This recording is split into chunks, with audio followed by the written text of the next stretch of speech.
Assalamu alaikum wa rahmatullahi wa barakatuh. Bismillah ar-Rahman ar-Rahim.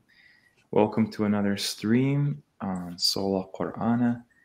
And today I have with me, yet again, a pleasure as always, brothers Awais and brothers Imran from Endgame Islam. How are you brothers doing? Assalamu alaikum wa rahmatullah. Yeah, I'm doing good. Alhamdulillah. Salams, bro. Salams to everyone here as well. Good to be back. Alhamdulillah, alhamdulillah. So, last time we were kind of talking about more in the hadith angle and the kind of, more so the mainstream explanation for the world we live in today. But here I kind of want to go a bit more speculative and theoretical on the verses of the Quran, because I think it's important to look into, not just also the lie, but really what the lie hides. And a lot of people will come and tell you like, oh, you guys don't accept these reports that have been heard from so-and-so and so-and-so and so-and-so. So you don't have any explanation as to what this topic is from the Quran, because apparently you can't use your brain or reasoning. So you have to actually just use what we've given you, right? What we've inherited from the scholars. But what if the case could be made that maybe it requires even more effort than just sitting down and having things spoon-fed to you? Absolutely. Maybe there's a bit more gems that are in there that the Quran doesn't leave anything to doubt or hasn't omitted anything. It's neglected nothing. Completely sufficient, complete. And I would imagine that those words are not minced by the Creator. That's something really poignant in our time, where everything is based on reports. You turn on the TV, you hear reports. You go to talk to people around you, hear reports. It's always going to be the same type of thing. This Quran and the world of reports around it. So why not go with the one that Allah sanctioned, the best one, right? Clearly, it's going to have all of the tools you need to decipher whatever questions you have about it. It even challenges you to do so. If you want to find contradiction, go right ahead. You won't find it. If you want to find, something to, I guess, confirm your doubts or confirm your, ideology that is incompatible with the Quran, go right ahead. You won't find it in there. You'll find a complete rejection of so much that's been ascribed to the Quran. And I couldn't think of a better topic really than, something like Ya'juj and Ma'juj, given, kind of open the door to the apocalypse and World War III topics at the moment. And the more that I kind of look at this, the world at large, it really does seem... Oh, I have to welcome Brother Koranetics also to the stream. He's been trying to get. Can you hear me? Yeah, loud and clear. Okay. Yeah, sorry about that. It was confusing because I allowed every permission on the app, but I had to go in the browser itself and allow it there. So that's what happened. Perfect. Yeah, I'm glad you can join the. Love the profile photo as well. Yeah. Yeah, I just picked it was so filled with memes that I couldn't find one. I just picked a random. That might be a very relevant profile photo you might find in this stream. Yeah, one side might be Ya'juj and my other side might be Ya'juj. Yeah, that makes sense because I do feel like one side targets left brain and the other side targets red versus blue. Yeah. Oh, yeah. That's true as well. Yeah. Red versus blue. Yeah, it's. Yeah. West is very left brain, right? Mm-hmm. And the East is the opposite. That makes perfect sense. It's stunning when you kind of actually take the conclusions of the Quran and reflect a bit on how the world pans out from that, because you will notice that there is this pattern to everything. It must be. Yeah. Even in today's time, we interact with all kinds of different people from around the world. you can almost kind of gauge like what goes on around the world based on the customs, cultures, decision making, a lot of things that are reflect the places we live in, reflect, you know, the type of society that forms. So And you can see the effects, like the cause and effect of, you know, all these seeds that were planted a long time ago. yeah. And yeah, I know like the labels you have for both East and West, but I think you're gonna get into it. I don't want to spoil that. Yeah, this is the thing. I was just talking with Brother Imran how interconnected everything is. Like, if you were to put like all the stuff that's relevant, it would just crash your computer at that point and your brain. Yep. So it seems like, you know, East and West would have to be another separate video in that sense, because there's even broader terms than Ya'juj and Ma'juj when that's concerned. Like, I think, you know, to the different cultures and communities mentioned in the Quran, with Fir'aun, with Lut, with Ad, with Thamud, it goes on and on. So there's so much more that can be unlocked when you take the decisive statement that the Quran claims it as, not even at face value. You can take it at face value if you want, but humans are typically skeptical that way. They don't want to abandon something they're used to quickly. So I think it takes some proof to really confirm for yourself, which is why the concept of Iman and alladina amanu and mu'mineen, it's so much related to the confidence that comes with investigating these ayat. Yeah. And the Quran tells you to test every claim it makes. Yeah, exactly. Test and verify. Yeah, so you have confidence in what's being said, and then from that point you reconcile the world and everything that you know that exists in reality. Salihat and alladina amanu. It's like everything is just beautifully symmetrical in the Quran.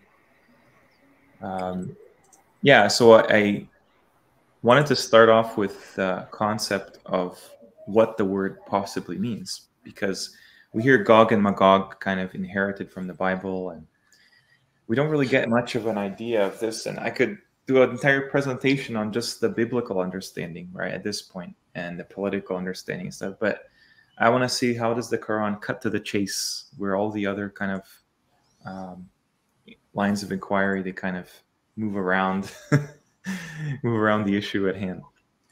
So Ya'juj and Ma'juj, this root is mentioned 3 times with the exception of Ya'juj and Ma'juj, as far as I can tell. And it has nothing to do with people first and foremost. We'll get into why it is people after, but from the actual essence of what the name means, you get this trait, this kind of adjective or noun that describes bodies of water. And you can already tell right off the bat, right? If I just go to... oh my God, I'm already blown away. Yep. You can already tell there's a discrepancy in what this means, because bitter and salty are very distinguishable things, right? For any person. You don't have to have a degree of scholarship or credentials to know the difference between salty and bitter. And I'm going to show you why salty is even more problematic than bitter, because bitter is used for other words, and salty is used in the exact same ayahs this word is used in. So Allah is not going to repeat himself and be redundant. So even I checked sweet, like I just did a word search for sweet, and all of them came pretty much saying the same thing, that it has to do with water. Yeah, exactly. And we'll look at those ones too to compare, because these ones are mentioned in verses in conjunction with the opposite, the opposing force. So when we look at the first example, right? So this is in Surah Al-Furqan, and it has one of those interesting symbols on this one that we mentioned last time.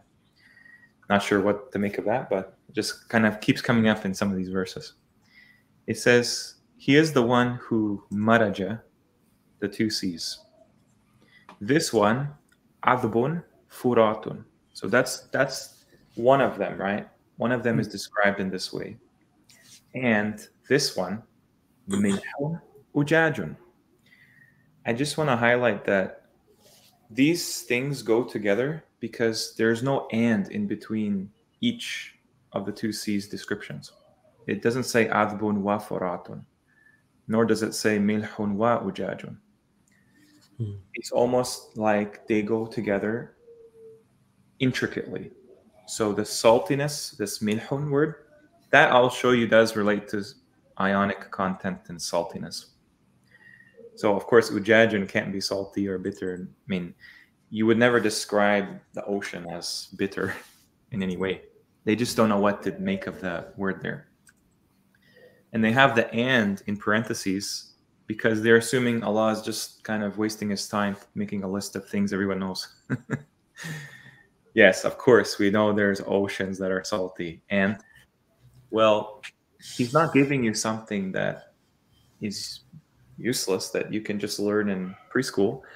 He's giving you a concept that really I'm going to show you as something maybe that gives you a bit of a hint why ujajun. Nobody has kind of given a really definitive meaning for what that implies. I mean, a lot of people have brought forth so much evidence, but I think when you look at things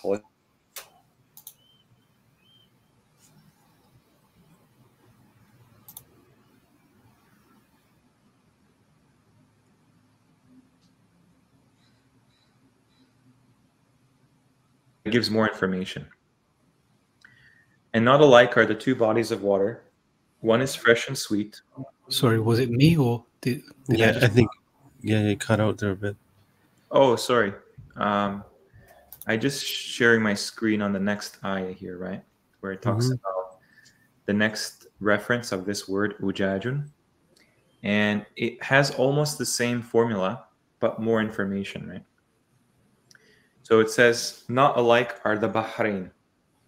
They put two bodies of water because they don't know how to explain where these two seas are. It's Bahrain, it's just the two seas.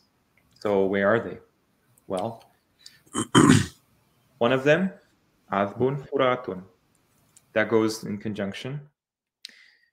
And it even shows how it says Sa'irun Sharabahu. So it tells you the purpose of it. There is something to do with drinking with regards to this one, right? Drinking this particular sea. And the one that's its twin, because I'm kind of coming to realize when you have this ain at the end of a noun, like Bahrain, it's not simply two seas, but like the twin seas, in a sense. Maghribain, Maghshriqain, the two easts, the two wests, right? It's like they're kind of conjoined twins that operate in the same way. That's just to distinguish it from Jannatan, or, like something that can be two, but not necessarily part of one. Like the two gardens are Jannatan. Elsewhere it says Jannatain. There has to be a distinguisher there. And you see the same thing. One is salty and bitter. And from each you eat tender meat and extract ornaments which you wear, and you see the ships plowing through that you might seek of his bounty, and perhaps you will be grateful. So that's the second instance of this word ujajun. Again, talking about the same idea, right? And the last instance is talking about water yet again. So he says, if we willed, we could make it bitter. So why are you not grateful? I mean, you can tell right off the bat here, there's something wrong because ujajun is salty. Here it's bitter.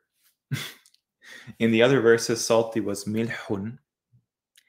And to look at the context of what this is saying, it's talking about water being sent down from above, right?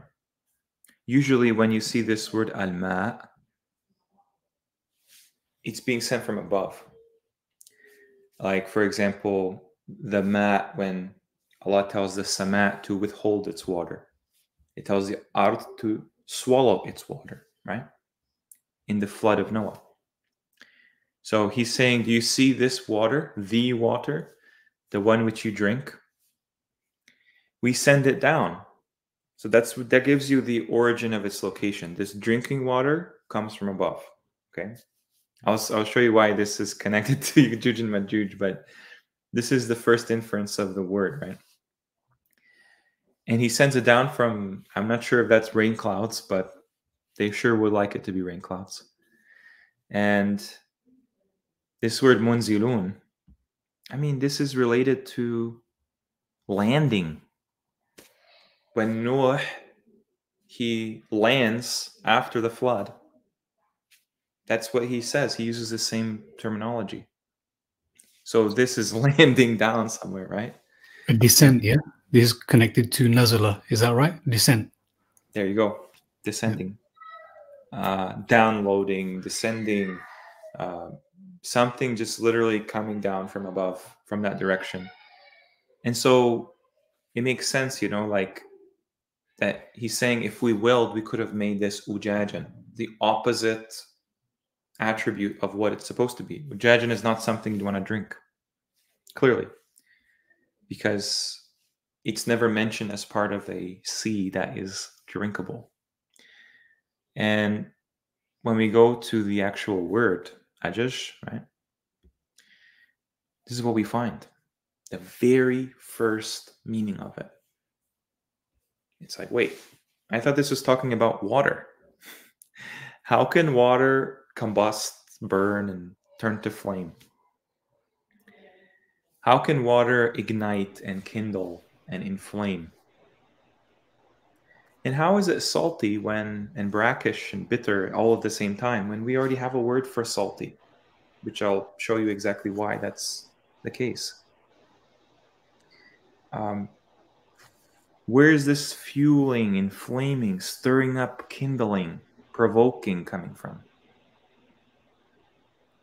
Like when their sectarian passions flared.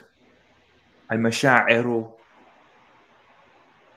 ta'ajjajat. Why is this the case?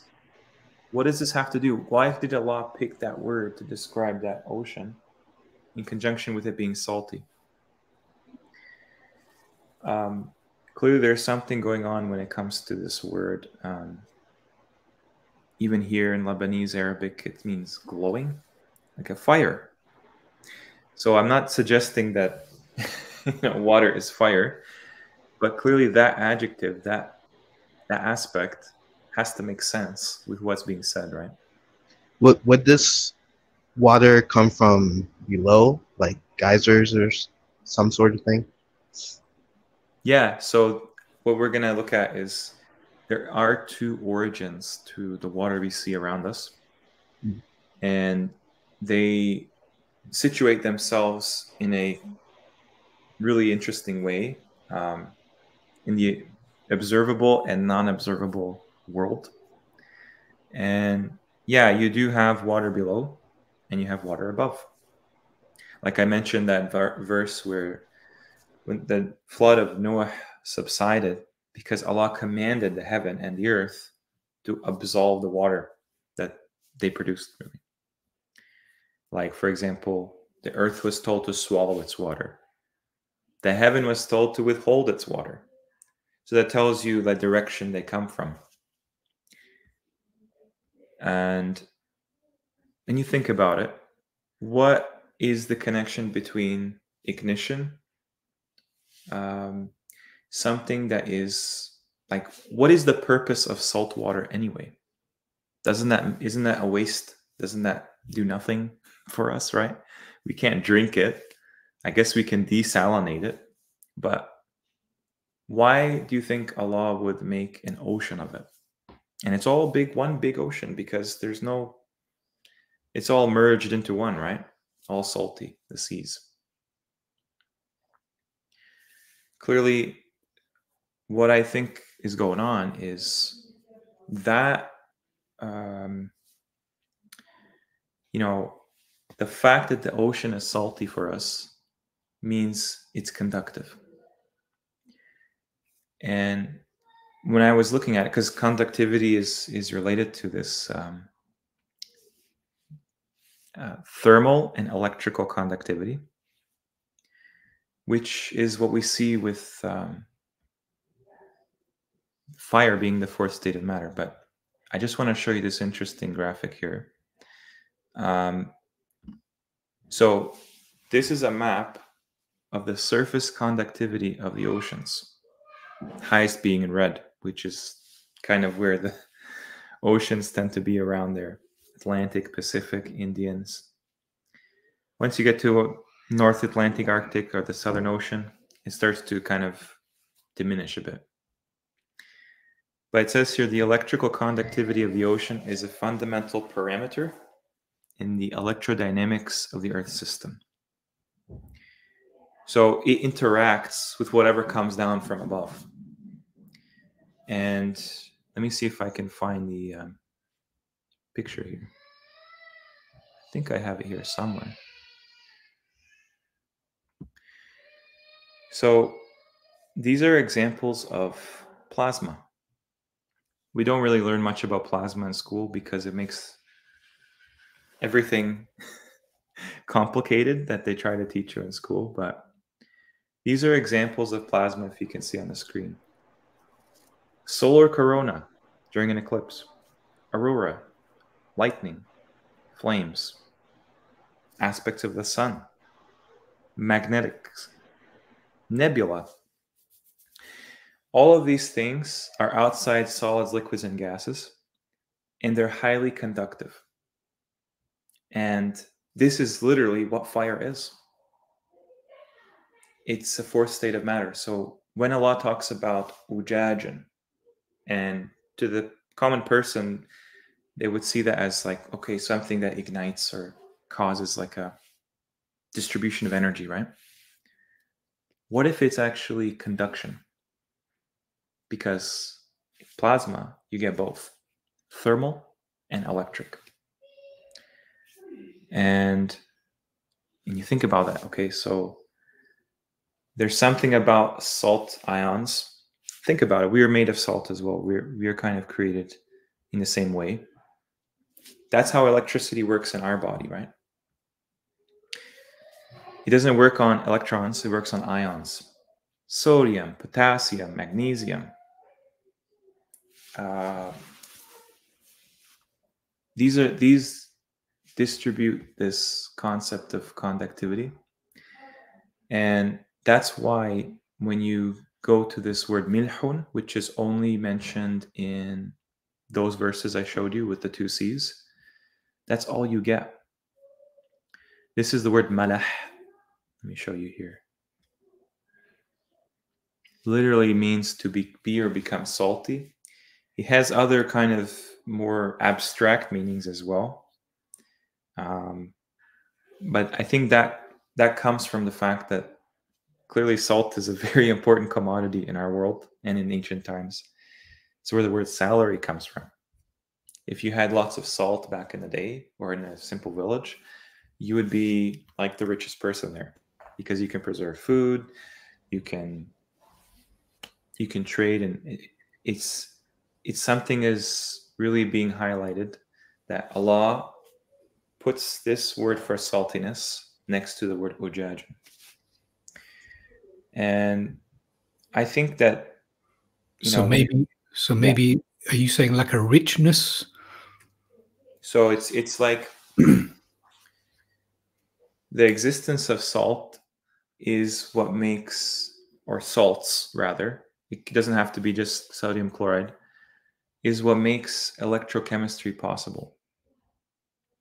So when you think of like we live on this plane and we have this closed system and we have these lands of, positively charged lands, negatively charged heavens, the oceans act as a salt bridge to allow the potential. I know it's a bit kind of sciencey, but the point is that the ocean has a function other than just transportation and housing life. And what's interesting I found is that this word milh, they put one of the definitions as gunpowder. All right. I know in alchemy in the past, they would use things like saltpeter because it's ignitory. It can explode when it's, has a spark, right? Salty, saline. Even today, like any person that speaks Arabic will tell you that a salt shaker or salt is called malah. There's no disagreement. And what's interesting is salinity is actually associated with the opposite. You have So, springs that are saline, right, from underground. so just like how you said, salt shaker is used, yeah. Mhm. They use that word for salt shaker. Do they use ujajun for like olives in brine water? I'm not actually sure. I would have to look more into it, but I think the purpose of the Quran is to point us in the direction of what's maybe the true like terminology for the world around us. So, for example, like today in the Arab speaking world, they'll use a word jnub to mean south. And we see that word in the Quran, janib and junub. It just means the sides of something. So Yeah, but I'm Arabic glad language knows, right? yeah, I'm glad you brought that up because they use that for saying that junuban is when you're unclean, right? They say that's what janib means in the traditions, but whereas what you've just said, it simply means that you're on the side or you're on your sides, right? You're on the side. Yeah. So it's like in two versions of that word that's used in the Quran, junaba. It's like it says a distance or far away, and then in that one verse it says major ritual impurity. So it doesn't really fit, right? It's the same word. It can't. I mean, I would love to believe that we can just, pick and choose what we want to be true with the same word. But I think it's with that you introduce contradiction, not take it away. The Quran has no contradiction. So Yeah, but I mean, the reason why we also know that that means side is because we accept elsewhere where yeah, Allah says, remember him standing, sitting on your sides. And what is it, junubihim, if I remember correctly? nobikum. Yeah. Junubikum. Okay, yeah. So that's when we know anyway that we know what this means. This means on the side. Yeah, you're right. You have to be consistent with it, and that's what that means. It doesn't mean anything to do with ritual impurity. Yeah.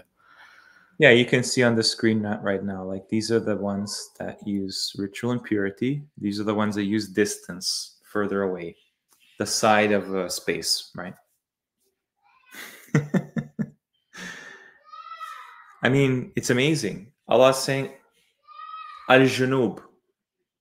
That's literally the word for south, like junub. But now it means ritual impurity because everything is meant to prove the hadith right from the Quran. That's the thing. They have it the other way around. It's what can we prove outside of the Quran to be true? Because we know that this book is true. It's a knowing.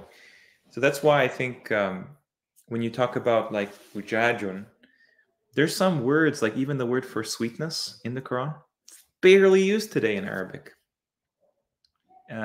So I think what you're going to find is the Quran has the original terminology for what people over time start to kind of, because it's just natural when you use something in human speech and discourse, meanings get moved out and diverge, just like the language in English we talk all the time, right? Like we don't understand what nice meant 200 years ago.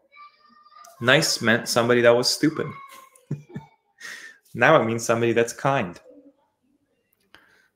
right? Yeah, I'm tired of all of the niceness today. So you can see, that it's not restricted to Arabic, but at least with Arabic, you have a standard that you can peruse, right? This is the other word that's used, and it's anyone's guess what this word means. This always comes up when you search the word sweet. It's like the second result. Like you'll get halu, which is usually what people use for sweet or dessert. But then adbun is right underneath it.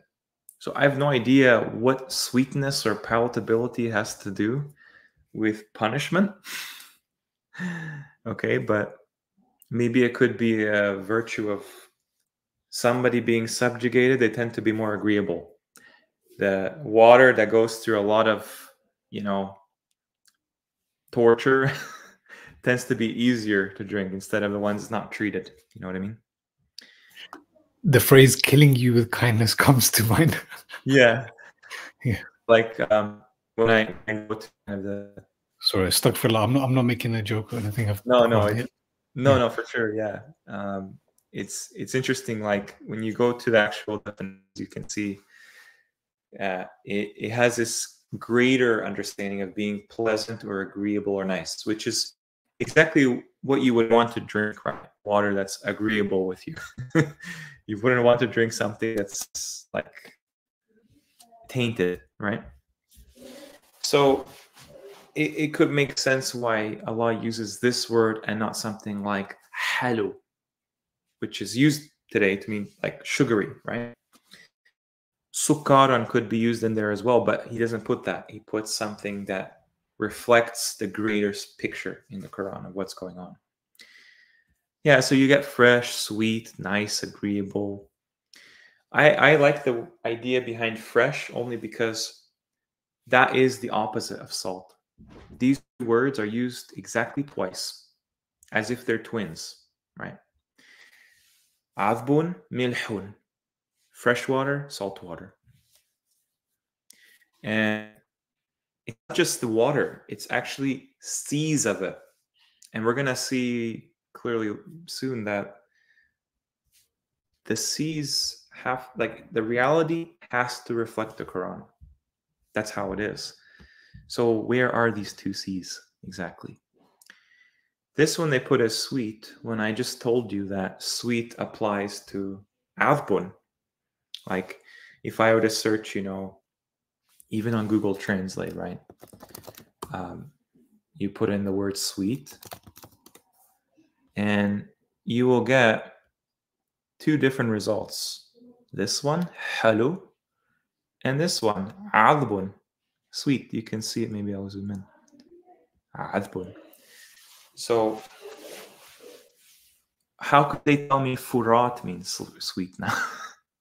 They told me that, ujajun and milhun both mean salty, and now this both means sweet. I'm not aware of any water that tastes sweet anyway, but I'm willing to see that maybe there's more to the story. So what's interesting about this is just how symmetrical things are in the Quran. Furatun is used the same amount of times as ujajun. To me, that makes them opposites. That makes them go hand in hand as pairs in the reality. Just like milhun, salty, and adbun, fresh, is mentioned the same amount of times as well. No coincidence, clearly. And where it's used always with water. Allah says here, وَجَعَلْنَا فِيهَا رَوَاسِيَ. And he's talking about something above. We have given you to drink sweet water. So the anchors of the earth are connected to the fresh water. That's exactly what you observe, right? In our world, we see the water that's good to drink comes from the mountains. Where did the mountains get it from? From above. And there's a lot bigger mountains than we can really explore. And that's why Allah talks about, right in the ayah before, we've made the ard ay kifatan, for the living and the dead. It's talking about a closed system. The water is connected to. And so I thought, okay, well, you have saltiness, ions, you have ujajun, which is like ignitory, like conduction. You have fresh water on the side with adbun, palatability. So furatun, I'm going to show you what I mean, basically all they can tell you is it means Euphrates, the Euphrates River. Well, that's a problem because that's a river and we're talking about a sea here. And it almost seems like the opposite of conductivity is conduction. Opposite of conductivity is insulation, right? So something that prevents heat and electricity from moving. And you'll see these same materials are in the Quran, these exact same ones. One side has heat, right? Gold, steel, which has iron, obviously. Diamonds, like gemstones. The other side has electricity, silver, copper, seawater. I just told you how seawater is conductive, right? Why does the Quran identify all of these things? Because in the middle is insulating, doesn't allow charge, doesn't allow heat transfer. They're all made from trees. Oil has in there olive oil, right? Wood, insulating. Rubber is originally made from tree sap, rubber trees, right? So it's almost like Allah is describing two different worlds. And yeah, I mean, you don't get much. That's why you have to kind of think outside the box in some cases. Furat is just the word for Euphrates in Arabic. So why is it in the Quran a sea, but in our academic institutions and in the world around us, they named a river after it? Of course, to put everything in the Middle East, right? Because when you come... Is this usually a case of how they name things, like Bahrain? We have Bahrain in the Quran, Absolutely. which is, as you said, two seas, but it doesn't mean that Allah is speaking about what they've called Bahrain today. And the same thing with Furat, what you're pointing out, it's not Euphrates, it's not translated as Euphrates, but it just happens to be that they've named that place Euphrates. Is that right? Yeah. So in Arabic today in Iraq, they call this river Al-Furat. That's just what it is. That by no means stands to reason that that river represents what the Quran calls Furatun. And anyway, it's kind of like a proper name anyway, the Furat. How could that make sense? You have a country called Al-Bahrain, right? Allah talks about Yemen, and you have a country in the Middle East called Yemen. Allah talks about Shimal, Sham, and you have a whole place in the Middle East called Sham in the north. Allah talks about the Maghrib, Maghribain. You have the westernmost Arab country called Maghrib, Morocco. That's not a coincidence. It's just like with the mosques, right? Like this is Al-Aqsa Mosque, right? We've planted our flag. This is what it is in Jerusalem, or Medina, or Mecca, or wherever. It doesn't work like that because that makes things arbitrary. In Allah, His word is objective. We don't have to wonder. We don't have to, use metaphors to understand what He meant. He tells you plainly. There's this sea. There's another sea. There's a barrier between them. We don't see this barrier anywhere on our maps. Allah maintains this is the barzakh. This is the hijr. And what's interesting about this tab here is that in ancient times, they understood the Euphrates to be a heavenly body of water. In its original, in its origins, it was heavenly. So that's why the Yazidis and other, sects in Iraq, they understood that this river that they call Euphrates, this is just the earthly version. The real one is heavenly in origin. Okay. So they even made a deity out of Euphrates, right? Euphrates, I think in Greek means great river or great body of water, or Perat. It does kind of beckon to this concept of parting, or something that is in between worlds, in a sense. Like even the parting of the seas, right? With Musa, parting of the sea. So just so people don't lose me, we have this concept in Islam today, because obviously they have to explain things for us that don't make sense in our standard model. They say, well, yeah, subhanallah, Allahu Akbar. You can see the lighter shade. Of course, NASA has the photo to give us credit. You can see the lighter shade of where the salt water meets the fresh water. Subhanallah. Only one problem, though. Those are not two seas. The salt water is lighter. The dark water is fresh water. And this is basically where a river meets the ocean. That's all it is. It's not two seas. And anyway, if you were to go dive down deep in there, you're not going to see a barrier. They mix underneath. They just meet on the surface a little bit. And when you think about it, the word barzakh, I'll show you a bit of on that, some slides. That is literally a tract of land that separates them. We don't see that in this picture that they say is a miracle, that the Prophet Muhammad had no knowledge of Alaska. I mean, he certainly had knowledge of Al-Aqsa. But yeah, this is taken to be a miracle in these kind of scientific miracles. And it doesn't pan out. It doesn't fit the description. So it's an excuse. But what's interesting about this actually page, why I put it on here, is to highlight that groundwater is normally very saline, salty groundwater.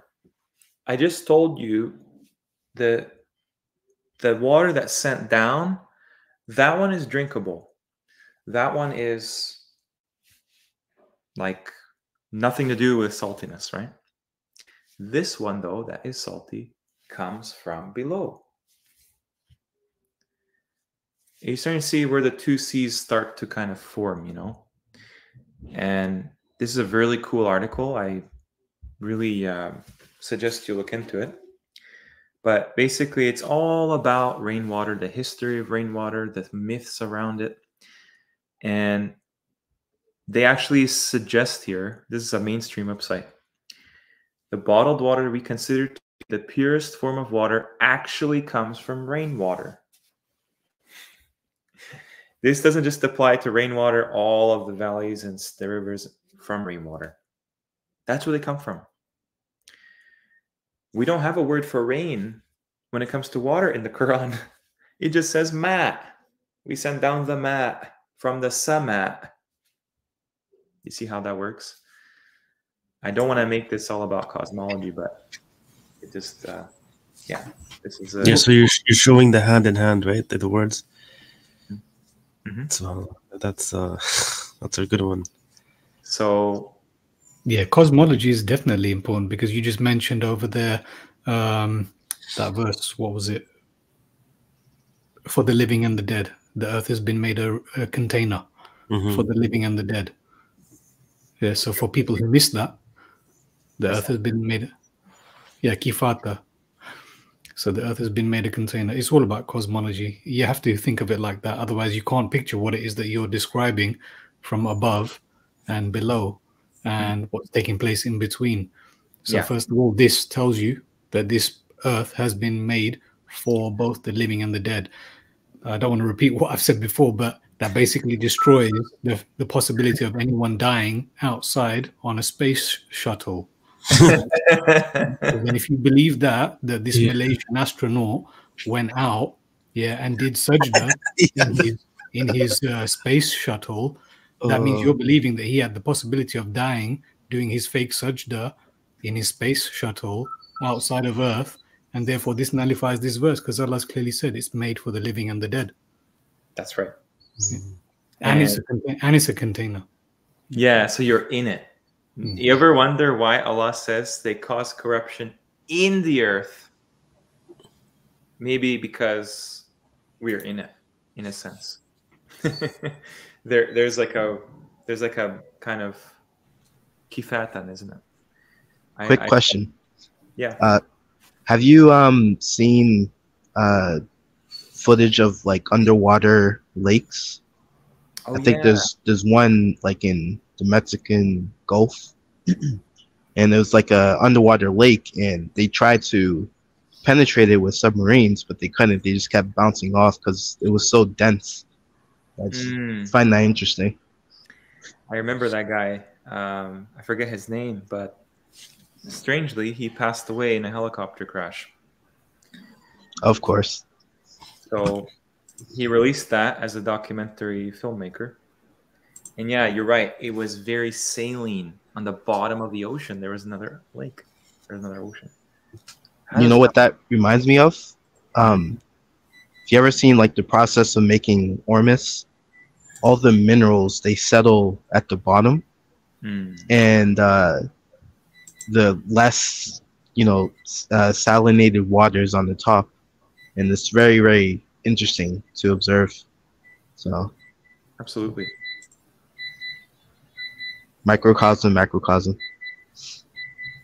Yeah. Yeah, let me just go back here.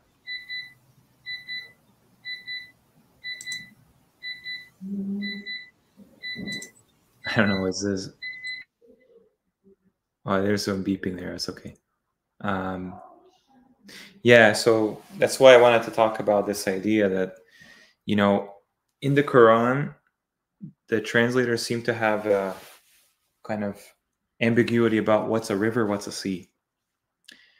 And this is interesting to think about because we have some kind of a passed down stories of the ocean taking its name from a deity that was a river that encircled the world.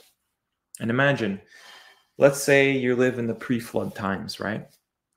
And there's way more land now because it's not sunken, it's not drowned, it's not flooded. The ocean would be more of a river because all the land in the center would not be at the bottom of the ocean now. We're kind of almost living in the high points of the flooded world, if you think about it. And yeah, apparently there's a pair of oceans in mythology. And yeah, I mean, it's a whole other thing I don't want to get into at the moment, but I just kind of find it interesting that they anthropomorphize the cosmos in a way of hiding what the cosmos is.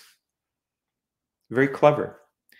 So you don't have to actually think about anything around you or wonder that, hey, there was this ocean called Tiamat or Tethys.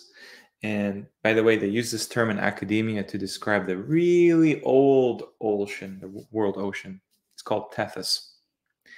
And it's separated, parted, furated from the heavens. And this was a companion of this ocean we call today. So let's cut to the chase here.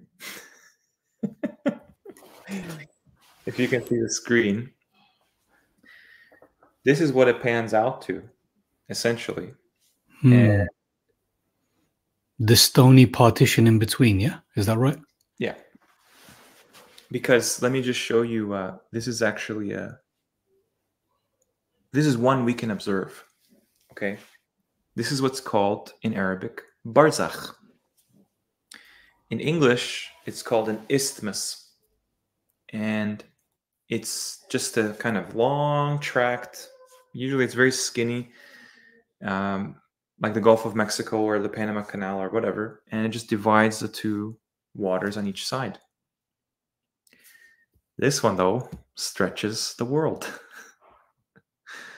And we don't have any concept of this from our academia, from our religions, from anything. It's there nevertheless. Because barzakh is supposed to be in Islam this kind of like metaphysical realm. And I mentioned it before that this is a mulk in essence, like you have Ibrahim in the malakut as-samawati wal ard, right? So we see that, like, whatever the face of things are, like, you know, on the left, this is kind of a top down, right? But on the right, you have a kind of side perspective on things, right? So yeah, if you just kind of think about it, there has to be two seas of major significance. And what would really separate the Atlantic Ocean from the Pacific Ocean, from the Indian Ocean, from all the different seas we've created, the Mediterranean Sea? This is such a key thing because Al-Bahrain has a meeting point somewhere. And they call it Majma'. It's called Majma' al-Bahrain. It's mentioned in the same chapter Ya'juj and Ma'juj is mentioned, right? That's not a coincidence. So I don't want to kind of sidetrack the kind of cosmological significance of that, but just keep in mind that what you're observing here is this ocean. This would be where we live, okay? Because we don't have oceans of fresh water. We only have lakes, rivers. This is part of understanding something that's critical, that there's levels to the same concept because the cosmos is fractal. Okay. So yes, on this plane in 2 dimensions, right? You have 2 seas separated by a barrier. Done. Then you go up another higher, another dimension. Heavens and earth, right? We're on this plane here, and above us, that's where this water comes from. Below us, though, that's where our oceans come from. And you can show this to be the case. Like Joel was saying, you go down deeper and deeper, things get saltier and saltier. It's more dense, actually. But all of the fresh water, it's 100% distilled from the sky. And then we pollute it. So, Subhanallah. Okay, so you've just separated these 2 seas, which I believe the Christians also believed. There might be a verse in the Bible, I'm not sure, but they've always believed, and we've always believed, that when Allah speaks about these 2 seas or these 2 oceans that meet, it's always that image that you gave, that NASA gives us.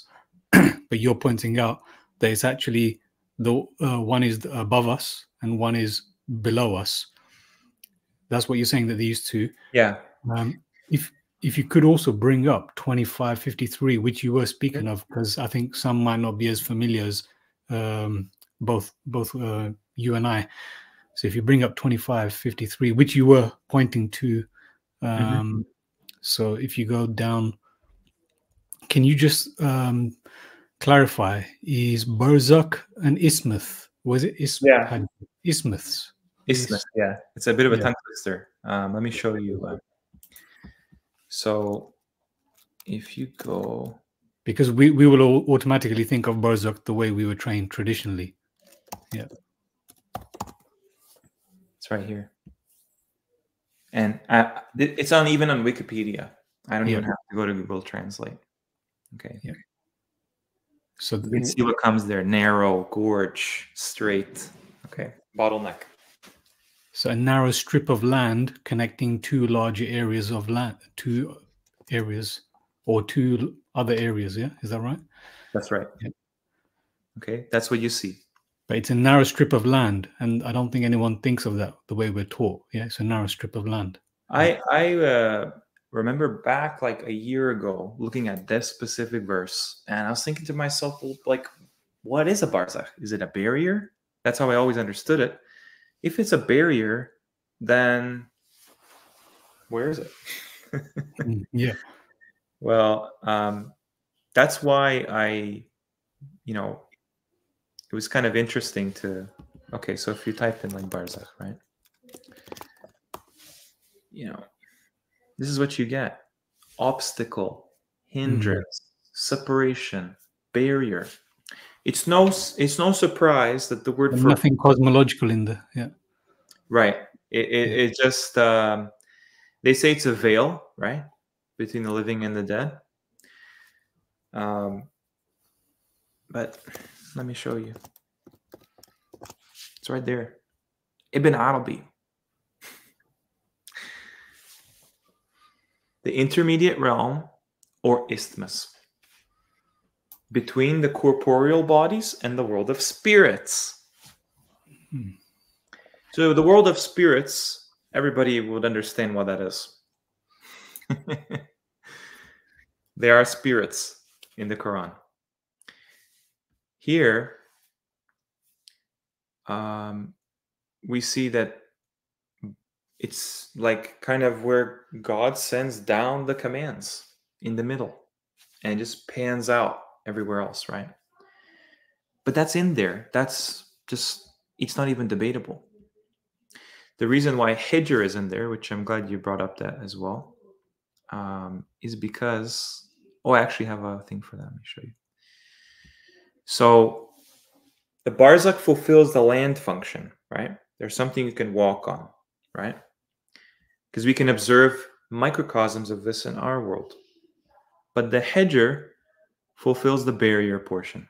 Okay, so imagine, you build a great wall of China, okay, and it's like defended. This is what I found to be the case for a Hijr. You just look in the root, what it has to do with. It makes a clear just quarantine, okay? There's actually a word that comes out of this root, quarantine. And I got things like rampart, embankment, palette. Like it's literally like a castle wall. It's like just a fortification going the stretch of here. And we're told this is to do with Thamud's realm and everything, right? So there's an embankment placed under guardianship, mahjura, right? Hijran mahjuran. Allah says behind them is a barzakh. He's telling you a direction. It's not some hidden thing. It's just out of view, technically. So Allah made the earth stationary, made her innermost part rivers, made for her anchors, made between the two seas and barzakh. Is there a deity with Allah? Most of them do not know. Between both of the two seas is a barzakh. They do not covet each other. They don't transgress when it comes to this authoritative, split. And there's a lot of work to be done on that, but I mean, you can imagine there is a duality to the world in the creation, just by matter of fact how Allah made everything in pairs. So we don't see any freshwater, seas. But let me show you something. Have you ever seen this?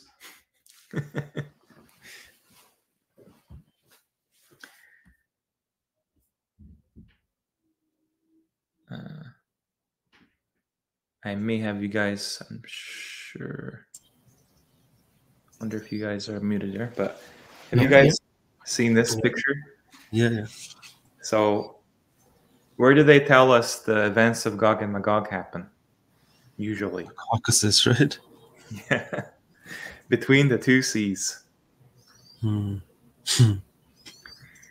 you can imagine, if you look at a map, these are the two largest bodies of water on the land masses. By far. No question. They just stick out. Okay. So when I looked at that, I was like, what Allah could have made the known world in His mercy. Wouldn't He point us in the right direction? Give us a little tiny nugget of the big thing, the real thing? And so I thought maybe this is where it happened. Maybe this is where Khidr, took Musa to, the Caucasus and the homeland of all the peoples in Eurasia and whatever. It didn't make sense because this is not the full story. This is just a little fractal small example of the actual story. So, for example, Allah says in the Quran, we have inscribed every small and great thing. Turan, صغيرة كبيرة. The idea is because there's a microcosm and a macrocosm to everything in the creation. So this would be the microcosm. And you could probably go even smaller than this. But this is where they tell us Dhul Qarnayn, he made this barrier, and this barrier prevented the Gog and Magog savage tribes from attacking the people at the time, right? So think about it. That's exactly, when we come full circle, this is the area we're told everything with Gog and Magog happened. That's why nothing makes sense in the Islamic history compared to this. I thought all the Muslim prophets and everything, by and large, are in Arabia, and then it goes to Eurasia.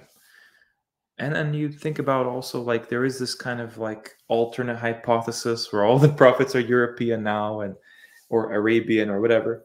So it's like they can play around with this more easily. Like what you were saying, Brother Awais, when they go to a place and they say, hey, you know what? This place is called Al-Bahrain now. This place is called Lebanon. This place is called Egypt now. Does that mean that's where it happened? No. One thing that's very interesting to notice is that the Black Sea is freshwater, largely. Caspian Sea, saltwater, very salty. That's not a coincidence either. That's outside of mankind's plans. That's something that's from nature, from Allah. The Black Sea has all kinds of strange anomalies related to it because apparently there's no oxygen the deeper you go, which is strange. The sea doesn't work like that usually, the salty one. The freshwater one does. That means you can preserve anything on the bottom of the Black Sea forever, pretty much. There's no oxygen. It has all kinds of strange conspiracies. This is also where Crimea is, if you can see it there. The Caspian Sea, means white. So you have black and white, right? It's like they just kind of tell you really what they do. The Black Sea has no oxygen, is that right? As in the deeper you go. Deeper you go, yeah. Let me see if I can find a little thing for that because. So things don't oxidize? Right. That's interesting. I didn't know people could preserve things that way. Oxic, suboxic, anoxic conditions of the Black Sea. It's not on screen, but it's not on screen. You're just reading, by the way. Oh, thank you. Yeah, let me see if I can. Okay, here's a. Yeah, that makes me think of things of people preserving things under vacuum. Yeah. Lasts way longer. This is a Ukrainian website because it's on the Ukrainian border. Is the Black Sea really more dead than alive? Why is it called Black Sea at the end of the day? Is it just because it's darker? I don't know. You tell me. I don't know. Maybe the people that named everything have an obsession with black and white. I think it's because nothing lives in there, right? Apparently, there are some creatures here and there, but the deeper you go, just yeah. Let me see if I can show you guys.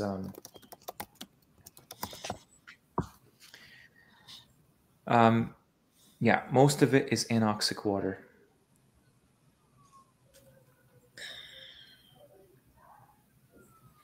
They're completely devoid of oxygen and active.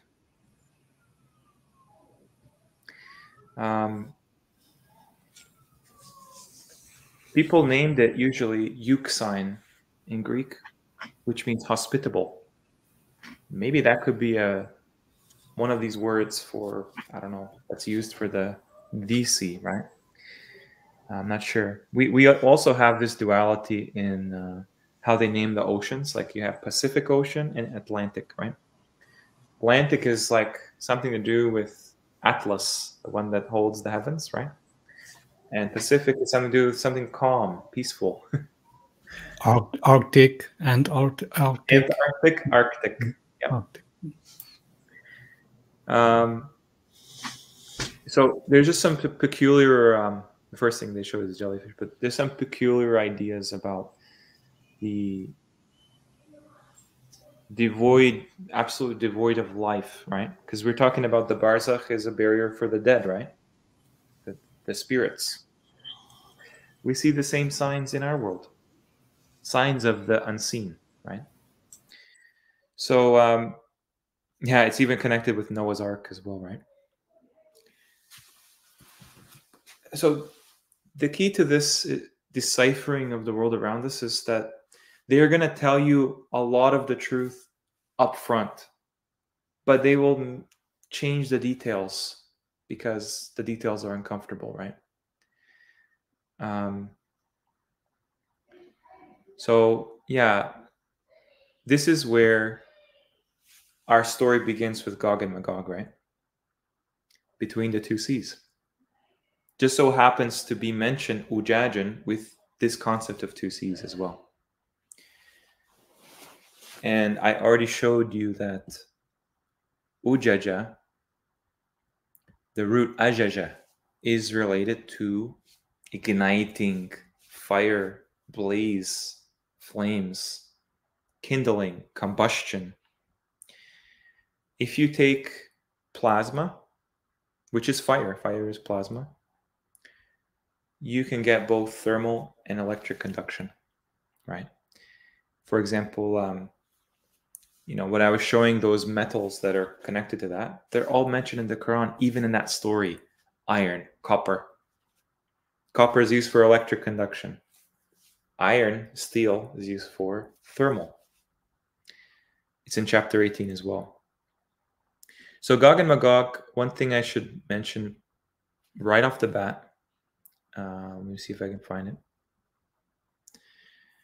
is their first mention is with that story, which many people have put in the Caucasus.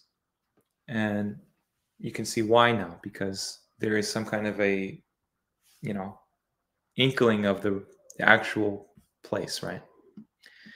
Ya Dhul Qarnayn, indeed Ya'juj wa Ma'juj are mufsiduna fil ardi. In our last stream, we talked about how Salihin, Muslihin, the reformers, are the opposite of the corruptors. Mufsidin, Mufsidun, create a split in the world that shouldn't be there. They sever what Allah has commanded to be joined. Muslihin restore that.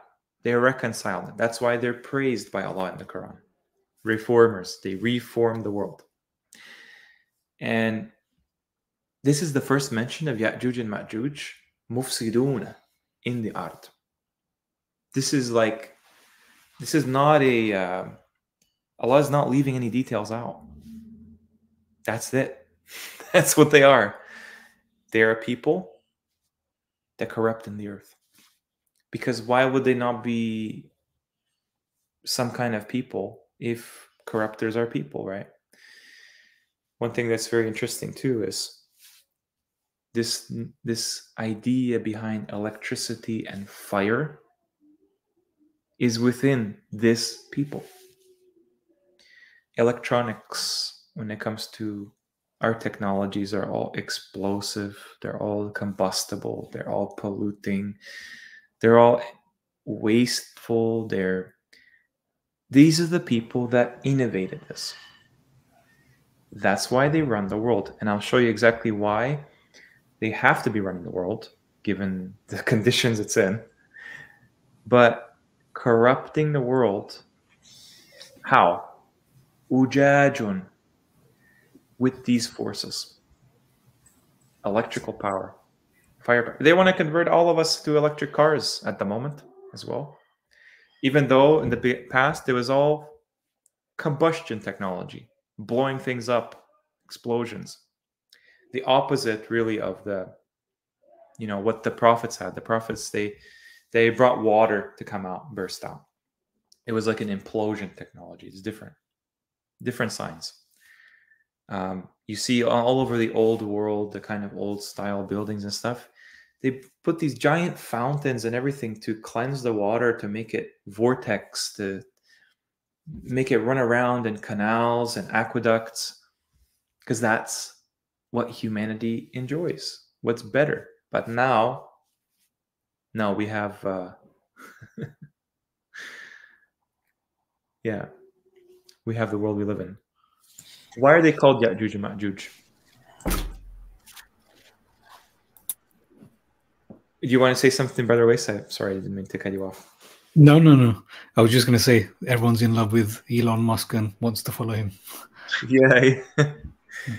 I was gonna say that the technology of the old world, well, more recent as we know it, but it was more organic and harmonious with nature. It also copies nature's design too, so it was more successful, more advanced than what we had today.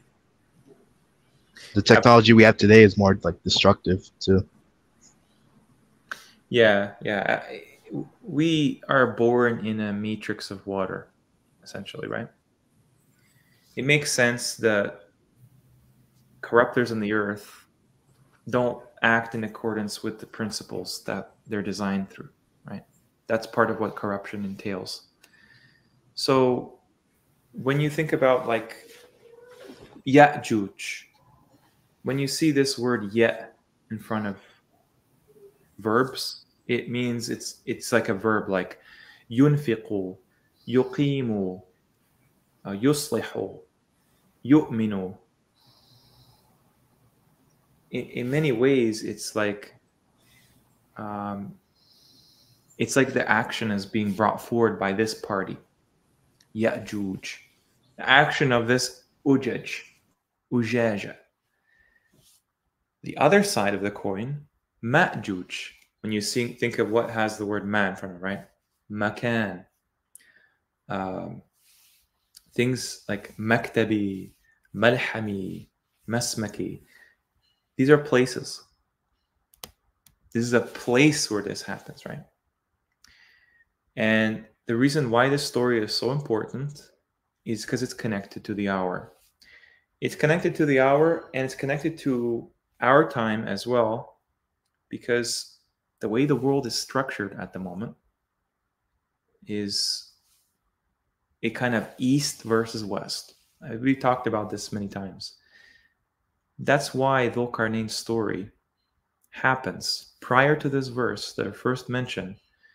He was given a means to the setting place of the sun and given a means to the rising place of the sun. Sorry, Brother Igor, before you move forward, just on that Ya'juj and Ma'juj, because I was just reviewing what one of our old teachers, Brother Abu Bilal, said. Right. So could you highlight that again? Ya'juj. So Juj, am I right in understanding that Juj is basically the bit where the verb, they're doing something bitter like, or they're doing something, they're creating corruption or some kind of, how would you put it? What's Juj for you? Ujaj really boils down to this kind of like inflammatory, like very dangerous kind of energetic manipulation. Yeah. Specifically with destructive. Yeah, how it shows is through electrical manipulation and thermal, like fire. Okay. So, I think like this has just kind of been the basis of our technology, like even how I'm talking to you right now. Yeah. All revolves around this. And I'm not saying that. Yeah. Yeah. And so you're saying Ya is the one who's done it, and Ma is the one who's currently doing it. Ya is the one who did something, and Ma is the one who's doing it. Yeah. Sorry. Yeah, this is something like this is something that it's a bit kind of murky at the moment, but I think that it's not an accident that they have these names, right? For instance, we only see Gog, right, and Magog, and apparently Gog is a place, Magog is a person. You don't get the idea of the Bible to be wrong language. Yeah. But Juj, it's almost like these people have. I like to say it like they provide the weapons. Juj provides the people. Yeah. Okay. And you kind of see, like, where do all the conflicts take place in the world? Really? East. Middle East, Ukraine, China, everywhere that's been like a war zone, even the world wars, it's pushed east mainly. Even Europe kind of falls into this kind of category here and there because they formed a lot of the world wars based on this separation, right? Bosnia is on that line, Ukraine is on that line, Poland is on that line, right? Where east and west meet. So it makes sense that there's so many people, there's a higher population in those places, India, China, like most of Asia, really, very populous countries. And there's so much casualty and human suffering, tragedy as well. Even the Middle East falls into this category. These people evolved, I shouldn't say evolved, but basically their kind of life history revolves around these technologies: fire, electrical potential, right? Conduction. So it makes sense why they're so like if you think you're in the northern hemisphere, right? There's not much plants, a lot of them, right? And a lot of those countries, those latitudes are pretty north, right? Russia, America, Scandinavia, Europe, China, right? They're pretty north up there, even Japan. So they need to rely on this concept of fire to survive. They had to really like train their minds to use guns. Who would come up with that? Unless somebody that's already accustomed to these natural phenomena. When they see a lightning strike and it causes a fire, something turns on a person's head, right? Oh, maybe I could use that to make something. The corruption starts when humans forget the boundaries that Allah sets forth, right? So they delve into these technologies and that it doesn't actually have an end except an existential threat, right? In many cases. So this is the lesson of Ya'juj and Ma'juj, is when there is no limit to what humans can do, the entirety of humanity is at risk. Okay, that's why that Ya'juj Ma'juj mufsiduna fil ardi verse, it's not incomplete. That is really talking about an attribute that they're the epitome of, essentially. So when I go to like later in the ayah, like I think they're kind of referenced that they tell the Qur'an, these people that are subjugated by them, can you make this something to prevent them from oppressing us, killing us? And later it says they were not able to scale it and penetrate it. Okay. So yadharuhu, that's, you can see the word ya in front of that, right? Like a verb. This has nothing to do with scaling things. Zahara means something that's apparent to you. You can clearly see it, like zahir versus batin, hidden, right? So whatever this construct was, and I believe it was to keep them out, they're not able to even perceive it. It was that advanced.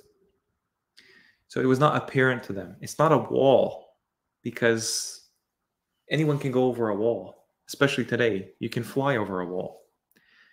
What this really resembles is some kind of a more encompassing barrier. And I don't want to talk mostly about that, but I did talk about that in another live stream I did. But this is fascinating. Are you saying this is some kind of invisible barrier? Well, it's not apparent to them. Like a mirage type of thing? Imagine like you have the ability to cloak anything. Like you just put a fabric over something and it's like it's not there. You know it's there, but you can't see it. So one thing that comes to mind is this idea, penetration, right? Naqban. That is related to mining, drilling, penetrate. These people do this all the time throughout history. Taking the raw materials from the earth and turning them into weapons, turning them into anything else, right? So this is only mentioned 3 times. Once it's mentioned for the former nations, right? The former peoples, generations before them even, who were greater than us in power, and they explored, they penetrated through all the lands, right? All the bilad. Then we see it's also used for Bani Israel. The children of Israel, we delegated from among them 12 leaders, chiefs, captains, whatever. Why does Bani Israel use the same root that Gog and Magog do? Right? It's associated with that. Because the barriers are against, this barrier, whatever it is against them, and they cannot penetrate it. What if Bani Israel do cause corruption twice in the form of Gog and Magog? Twice. Maybe they've done it in time, but they certainly do it in the spatial realm as well.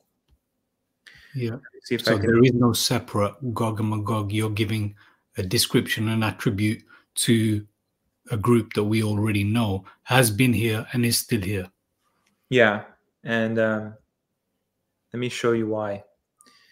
So have you mentioned Hegelian dialectic? That's I don't know if I have actually. No, that's exactly what you see. Like you know, like I think Abu Bilal actually mentioned this, right? Like one of them creates the problem, fake problem. The other one provides the solution to the fake problem, which is a fake solution, and they work off each other. Yeah. So you see the world how it's set up. Like this is exactly what I saw your comment in Sam Guerin's latest video as well. Yeah. And I thought, yeah, this will be interesting what you've got, because that is what Sam Guerin's has concluded as well now, isn't it? I think, am I understanding correctly? Before he was a bit more pro one, but he sounds like he's come to the realization. I mean, he kind of already knew, but I think even those who knew, they still felt like one was better, or they felt that one was maybe worth, kind of choosing or fighting for, basically, or arguing for. Yeah, like it's kind of a pattern, you know, like the side of good always will have 2 parts to it, you know, muhajirin, ansar. Like even how Allah sends 2 messengers at a time sometimes, right? The same can be said for the enemies, for the kind of people that squish the believers and the righteous people in the middle. Why does Allah make it a point to frame things this way for us, right? It's poetic in its symbolism, its layers of meaning, but it's literal in its manifestation. So when I would listen to Sam Guerin's in the past, I think he always understood this to be the case in some way, right? Because exactly. It's like, do you want the Republican or the Democrat? Same colors. Yeah. You want the conservative? I mean, it's understandable, because we would always see that one felt more attractive to our fitra. You know, there's no doubt about that. One was just crazy. One was just very liberal, which we understand. But yeah, it takes someone with a bit of a deeper thought and view on the world and how things are run to see that, they're both 2 sides of the same coin. Yeah. I think that's a trap that most people fall into, is in response to one extreme, you know, the West, they go to the other extreme. Exactly. And they don't realize, like, because they're in it, take some time to see that. It's like a pole shift of the individual's consciousness. They're at an extreme. They're not centered. They're not balanced. So the quickest way to change from an extreme is to go to the opposite extreme. It's harder to unlearn things once you're already in an extreme. In the center, you see the world a bit more like clearly, like everything is just kind of, you know, you don't have these polemical attitude to the world, right? So you're saying that in between the red and the blue, the middle path is what they can't see, is the green. Exactly. And this really does connect to the picture I chose. Yeah, I was gonna say, I mean, you must have found my slide somewhere. I don't know. I just chose that at random, so I don't think that was coincidence. No. So, I mean, this is a future possible scenario, given the state of the world that it's in now, for a World War III. Okay, same colors, same general idea. It's a bit more specific, but this is from a novel from 1948 called 1984. Same idea, same kind of colors and everything. Okay. You mean 1984 was made in 1948? That's right. George Orwell, yeah. He made it in that year. There's a very important country created that year. So everything's again over this country. And when I told you that, you know, Ya'juj and Ma'juj are connected to Beni Israel, why is everything around the world, around this country, made in 1948? It's like a symbolic representation of the actuality of the world, right? Because they're just masters of symbolism. These people, actually. I'll show you some more reasons why. So we have this idea as well, right? So on the left, NATO. Sorry, my geography isn't the best. Were you pointing to China? Or, oh, yeah. So here we. Let me just give a bigger picture here. So this is the world today, okay? And these two, like, I guess you could call them like international membership of Union of Nations. One is called NATO, the other is called CSTO, Collective Security Treaty Organization, I think.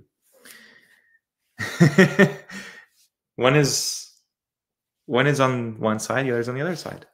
It's like a magnet, even. And you can see like who runs each one, right? Would you be surprised to know that they actually have a similar flag? Oh, you guys didn't see this one, but sorry, I forgot I went to another tab. So, sorry, you were pointing to Israel. You're saying Israel was created in 1948. Yes, I probably should have mentioned. Right. Okay. And okay, so this makes sense. The book was made 1984, was made in 1948, and they do it like this because this is the plan that they have.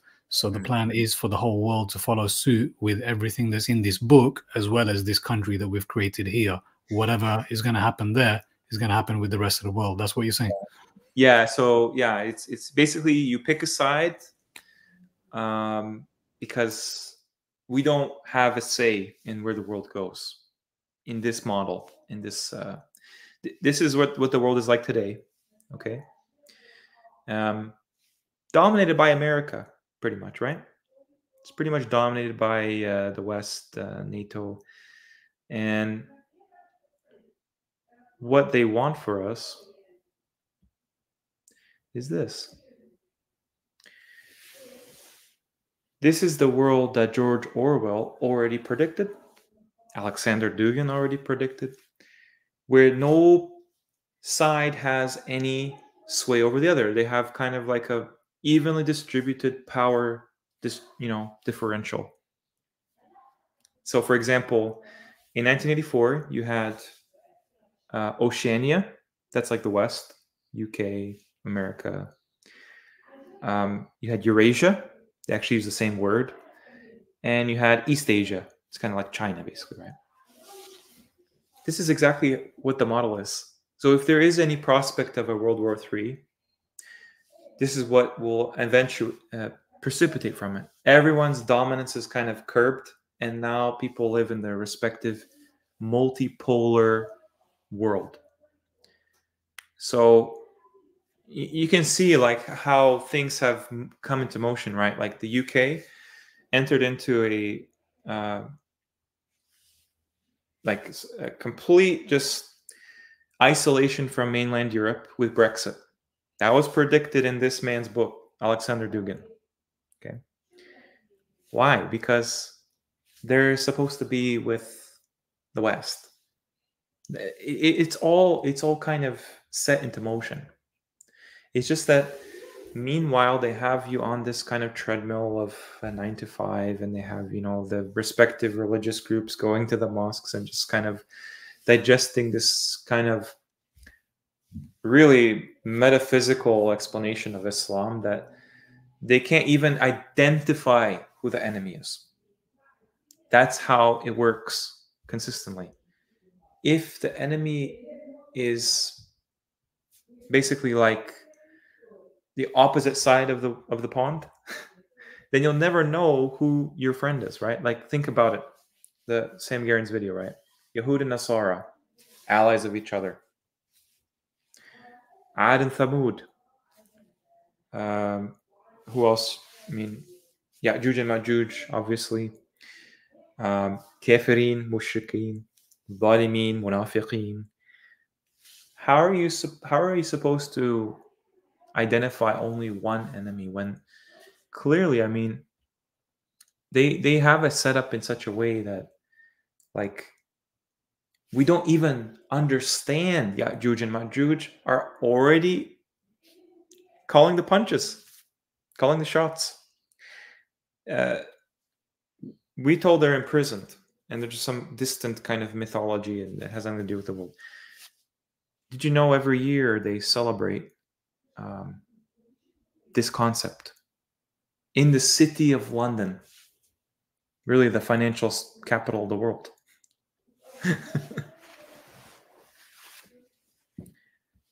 This is Yep, I know. Yep. This is the idea, right? If it was all just stories, why roll out the red carpet and put the evidences before our eyes? Why? Unless there's something to it. Because they're already here. They have always been here. One's blue, one's red. Could have picked any color. Could have picked no color. You look closer at the statues as well, right? The one that's with Gog has a more Western appearance. Okay. Let me see if I can... the one that's with Magog, Ma'juj, has a more Eastern appearance. He has a dragon on his helmet. The other one has like a rooster or a bird, right? America has a bird on its crest, its emblem, right? So it's just kind of making abstract something that's obvious. That's the definition of kufr, right? Obscuring something when it's just plain as day, everybody can notice. So why are there two hosts in the Prophet's battles, right? Jum'an, the day the two armies met. Why would Allah say two armies when, you know, every army, every war has two armies? He's talking about the enemy armies. The same thing happens with Musa. Let me show you a verse. Musa is pursued by who? Pharaoh, right? Pharaoh and his army. He's also pursued by Easterners as well. Let me show you why. So if we go to... they just hidden it under this word sunrise. It's not sunrise. It's Mashriq. This is fascinating. I've never looked deeply into these two statues what you just said about one taking more of this appearance and one more Eastern, one more Western. I remember Brother Imran used to use these images as well. Yeah. And Yeah, even the one in the parade, it's made out of wicker, right? So it's kind of like telling you that this is who made the straw man. Everyone's straw man, the corporate self. Yeah, so they're kind of telling The you. wicker man is associated with fire, burning, edge, ajish. It's fascinating. It's all there. This is the biggest curtain unveiled. This is the drama. This is the world's a stage. This is exactly what you're showing here. Thank you. Question everything. Double-headed eagle. Yeah. Why are there two heads on the bird? Mm. You find it in every single royal family almost. Like today, Russia has it still on its emblem. You can find it on some flags, and in the Alexander Dugin as well, who you mentioned. Yeah. The Rome and everything is. So what I was mentioning is how Musa was pursued by Easterners, not just Pharaoh. Okay. You see this? This is a sunrise. But this word mushriqeen, just if you were to just change a word in there, you would get mushrikeen. That's not. Oh, you're right. Easterners. You're right. Okay. Is that what you're saying? Yeah. Yeah, Easterners. Okay. And they changed that. They changed the translation. Okay. Yes. Oh, so I guess what they're confusing the sun rising from the east to Easterners. Like I don't understand how would they. Yeah. So it's just like think of the Japanese flag. Yeah. Exactly. Or even the British flag. That's supposedly a sunrise too. Yeah. The British flag, you have like these kind of 12 stripes of Beni Israel's rivers and stuff, right? The Union Jacob, right? Union Jack. Because the story of Musa, where he has the kind of 12 springs come out of a river. Right. So it's like they're just playing around with these ideas. It's also like a mirror image, right? Like if you put a line in the Exactly. middle, it's a mirror image. Yeah. And so when you see, this is where Allah says, Beni Israel. So followed them sunrise? No. People from the east. And the reason why is you can find in the Quran, Musa clearly does a lot of traveling in his lifetime. If we can ever get a story of Musa at some point, that would really show how different it is. Because he's the most mentioned person by name. Mushrikeen literally means Easterners. So this is so they followed Easterners. So they followed them, Easterners. That's what it literally means. So they followed them, Easterners. Yeah. Okay. And look what it says right after. Yeah, sorry. Yeah. Just trying to kind of backtrack here. You said something about electrical type of power, and then the story of Musa when Allah tells Musa to take off his shoes. I'm wondering if that has anything to do with the grounding. Yeah, very, very, very. Yeah, I think there's something to do there because we are constantly transferring ions with the earth. But because we wear rubber soles, right? That insulates us from the earth. They used to have leather soles in the past. Moccasins, sandals. It wasn't actually like there's clearly something to the story. Like it's not a small point, right? Yeah. Maybe the nature of that land that he was walking in the Valley of Tuwa. I think I mentioned in the live stream one, but that's related to the unfurling of the scroll of the heavens, right? Natwi, Tuwa. So wherever that is something very significant. And that maybe, I don't know, Allah talks about the earth and this beled that we just pour stuff on it and just blooms. He says the blessed land, the real blessed land, you don't have to worry about things growing. It doesn't take time. Like Miriam and Asa, they're sheltered in a place. And if a place just came down and had a torrent of water on it, it would grow, but if it was a little trickle, it would still grow. There's some places out there that don't work in the same way that we see, because we're not, maybe it wasn't in the past like that, right? Like before these devastations. But you're right. There's something to the actual thing of Musa touching that ground with his feet. Take off your sandals, right? Maybe it recognizes him. I don't know. The earth is described as conscious, you know. There's miracles that come from that encounter after, because Allah teaches Musa, this is how you can do this now that you're exposed to whatever you're exposed to, right? First he's exposed to a fire, right? And he says whoever's around the fire is blessed, and blessed is the fire, right? I don't know, it makes you really think about like all these kinds of stories of like, they put it on like superheroes and mutants and stuff, right? They give us a secular version, but it could be the prophets are learned and like they're taught and they're given some kind of a ability in their mission as like not just a security, but that is the only thing that will, you know, show that this is ayah, this is from God, right? How do you change like the atoms of a staff into a snake? You know, how do you do that? Nobody can do that. God can do it. So he just gives permission to whom he wills to do that. That's a high knowledge. And the angels are the same way, right? Like, it's not like they do things from just they learned it. We don't know anything, Allah, other than you teach us of knowledge. The prophets are the same way.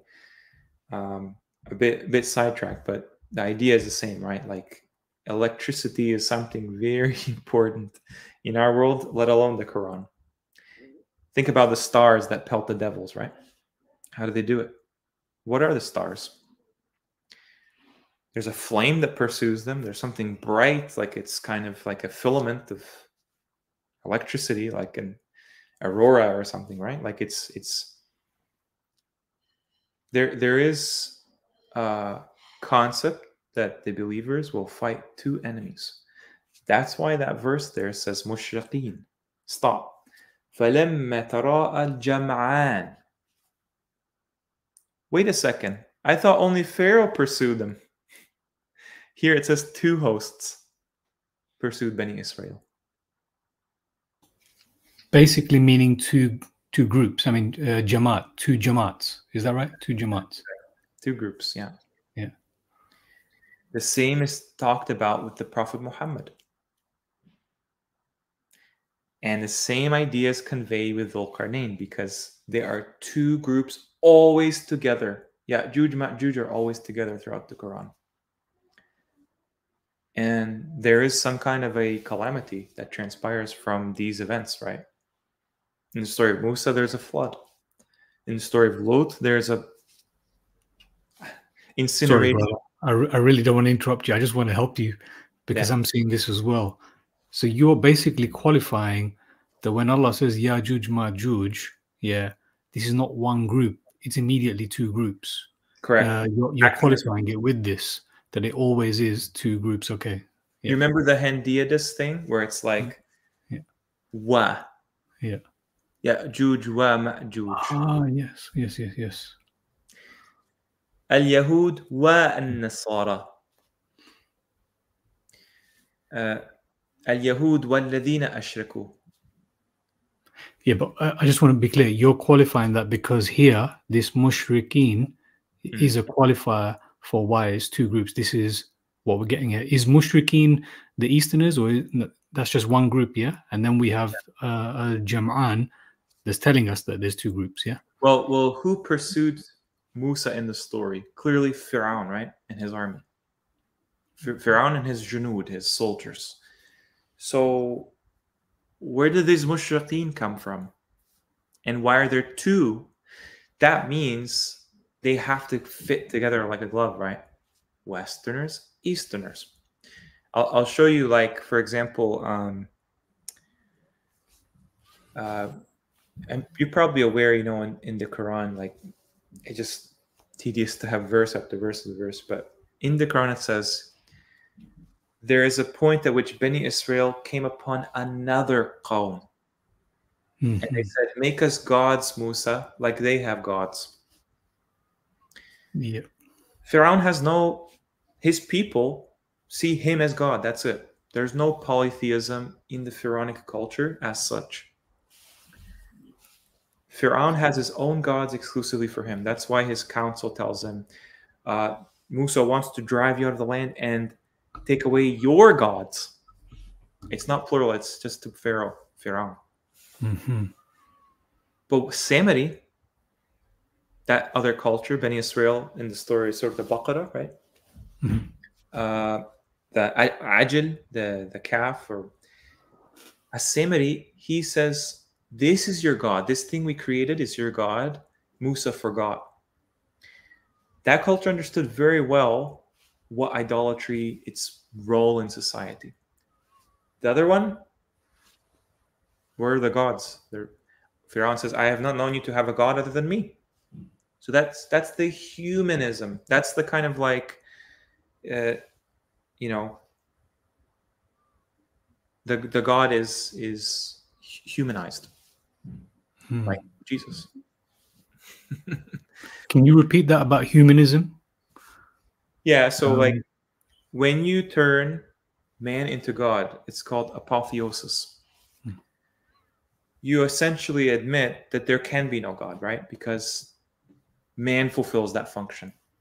It's a form of atheism. It's a form of like agnosticism, and right?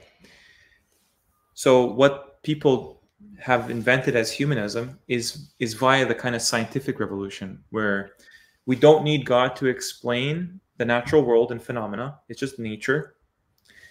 And there's no moral system that follows because there's no objective creator.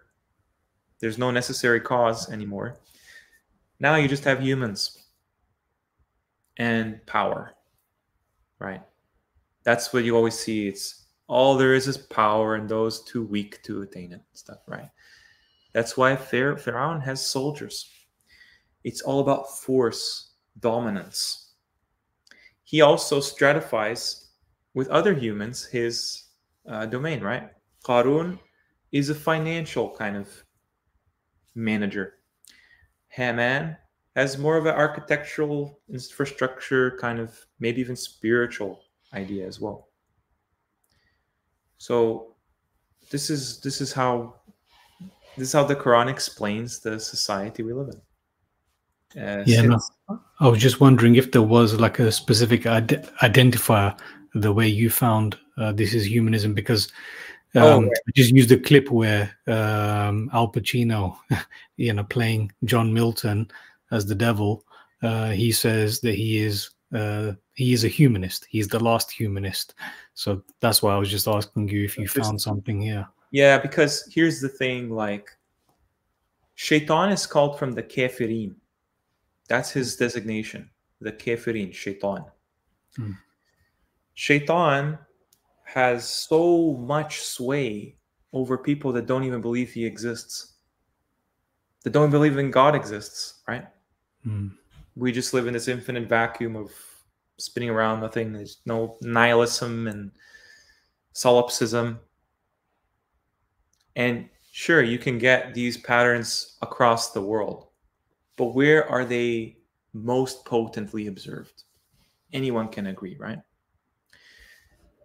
We would think it'd be stupid to go on the street and make a shrine to a little god or goddess of the street. That happens every day in Japan. It's just, people put shrines in their homes. People put deities and they put candles they worship their ancestors. Nobody even does anything remotely to that in the West. So the question is Allah trying to tell us there's patterns to follow? Think about it. West is called Gharb. The place of the West, the sun goes with Dhul-Qarnayn's story, is called Maghrib. Gharba is something that kind of like goes into the darkness, right? Like when you know, like the sun goes behind a veil or something, like it literally just disappears, just disappears into the horizon. Other one, shadaq. Maybe I should. It's. I think. Do I have it here? Yeah, I do have it here. I'll show you guys what I mean. This is where we get shadaq from. Illumination, the opposite of gharb. Allah says the earth ashraqa, with the light of her Lord. Al-ishraq, the mountains exalt with the wood in this example. So the sunrise and the sunset are related to these concepts of darknesses and illumination. And isn't it just a coincidence that you have zolam, darknesses, and you have zalimin, oppressors, unjust people?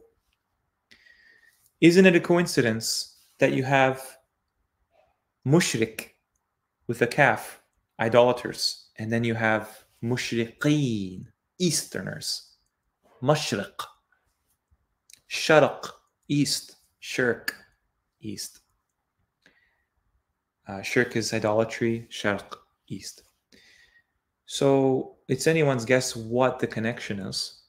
But clearly, I mean, you just have to look at the world as it is, you know. Look at the West. They're totally different modes of life. And across this spectrum, everyone has the potential to good. However, the land seems to dictate the pattern, generally. And that's why it's interesting, you know, when people immigrate from, let's say, India or something, right? They move to West because that's where all the jobs are, a lot of the business, the very affluential kind of lifestyle. Everyone seeks that. That's how they marketed it. They got so many people to the West. It's a mixing of people. They hold to their culture even more sometimes. Sometimes they abandon it completely because there is no Western culture as such. It's completely generated. It's consumerist, materialist. Sam Gerrans knows this very well. But when you go elsewhere, what happens? All of a sudden, you have to marry within your family.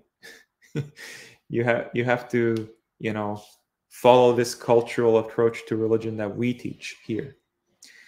You have to respect your elders very much. I'm not saying all of that is bad. I'm saying that it just clearly, there's a differential there. Just like you have a North and a South Pole. Does that mean that's good or bad? No. It means you're affected by these patterns. The directions of the world affect people. It doesn't make people better or worse. It just shows you the approach. Even the believers, right? Muhajirin, Ansar. That reveals something, right? It reveals that Allah allows a kind of space for people to express, like, different expressions of the same result, right? That's it. Is a, you know. Do you agree with what Sam said in his video, that the West destroys? I mean, everyone's kind of screwed basically because the West destroys the East, and then the West destroys itself. Yeah, in a sense, I think there's a bit more to it than that, because we're affected by the other side too in the West here. You'll see things like becoming popular in the spiritual sense, like yoga, New Age, veganism, vegetarianism, meditation. I'm not saying all of that is bad. I'm just saying that that comes from a certain incubation point, right? Like there are aspects, even the political spectrum is more geared towards, like, oh yeah, evil West, right? Muslims are taught very well to associate all their problems with the countries they happen to live in. Actually, it's kind of interesting. And there's a lot of merit to that, but that's one side of the story. Because, you know, I think these Ya'juj and Ma'juj people work very much in tandem. So nobody knows who they're fighting. Nobody knows what to expect. Everyone's guessing. And they end up fighting somewhere down the line when all of the divergent possibilities start to converge in what we've talked about before, where you have this kind of, this is my Dajjal, that's your Dajjal. that's yeah. I was just picturing Henry Kissinger meeting all of the world leaders on both sides. Am I right? Yeah. I mean, they have forums where they just forget all their differences and they come to the table and say, okay, how are we going to push transhumanism? How are we going to push people to eat crickets? You know, how are we going to? There's different models for different countries, but they all move in the same direction, even though they have differences on Antarctica, like what place occupies what land. That they seem to agree on those treaties. They agree on the invisible enemy from a few years ago with they couldn't even isolate in a petri dish. They agree on the space station. They agree on so many things. Exactly. How could it not be like this? When really, I mean, corruptors in the earth. Allah could not have put it any more of a hint there. Corruptors in the earth. I think, you know, when it comes down to it, every piece of the Quran has to fit in its unique place. I kind of see the Quran, it's like we have this knowledge, we have all the pieces, it's complete. There's no addition to the puzzle, right? But every piece fits together in a certain way. And you can't force it, it won't show you the picture, right? You can't just go into another box, oh, I don't have all the pieces, I need some other thing to tell me, some kind of instruction manual called Hadith tell me. No, everyone knows how a puzzle works. But it's complete. We don't see the full picture yet. Maybe we have some parts of it. There's many pieces, but it's all there. And I just want to highlight, you know, like the last mention of Gog and Magog is connected to the hour. And the reason why is because I think we talked about this in a long time ago. And, you know, this concept of opening, futihat. Are you on about that conversation we had? Only because it just keeps coming back. Like, I don't know why, but I just have to really question if that's opening, okay? Then what is fattah, right? They put it here as the judge. I can find online. I learned this, you know, as a Muslim. Al-Fattah, Allah is the opener. He opens all doors. How could Fatah, which has no shadda, how can that be opening as well? They're not even, they don't have any idea what to call this when it's very clear what it is, right? Conquest is always called Fatah. Victory is called Nasr. Opening is called Fattah. It's related, but it's not quite the same thing. And this is the problem, right? You're talking about a people that are supposed to be opened. There's no dam in there. There's no prison or wall or door. We're opening a people. How do you open a people? Or is it conquering them? We conquered these people.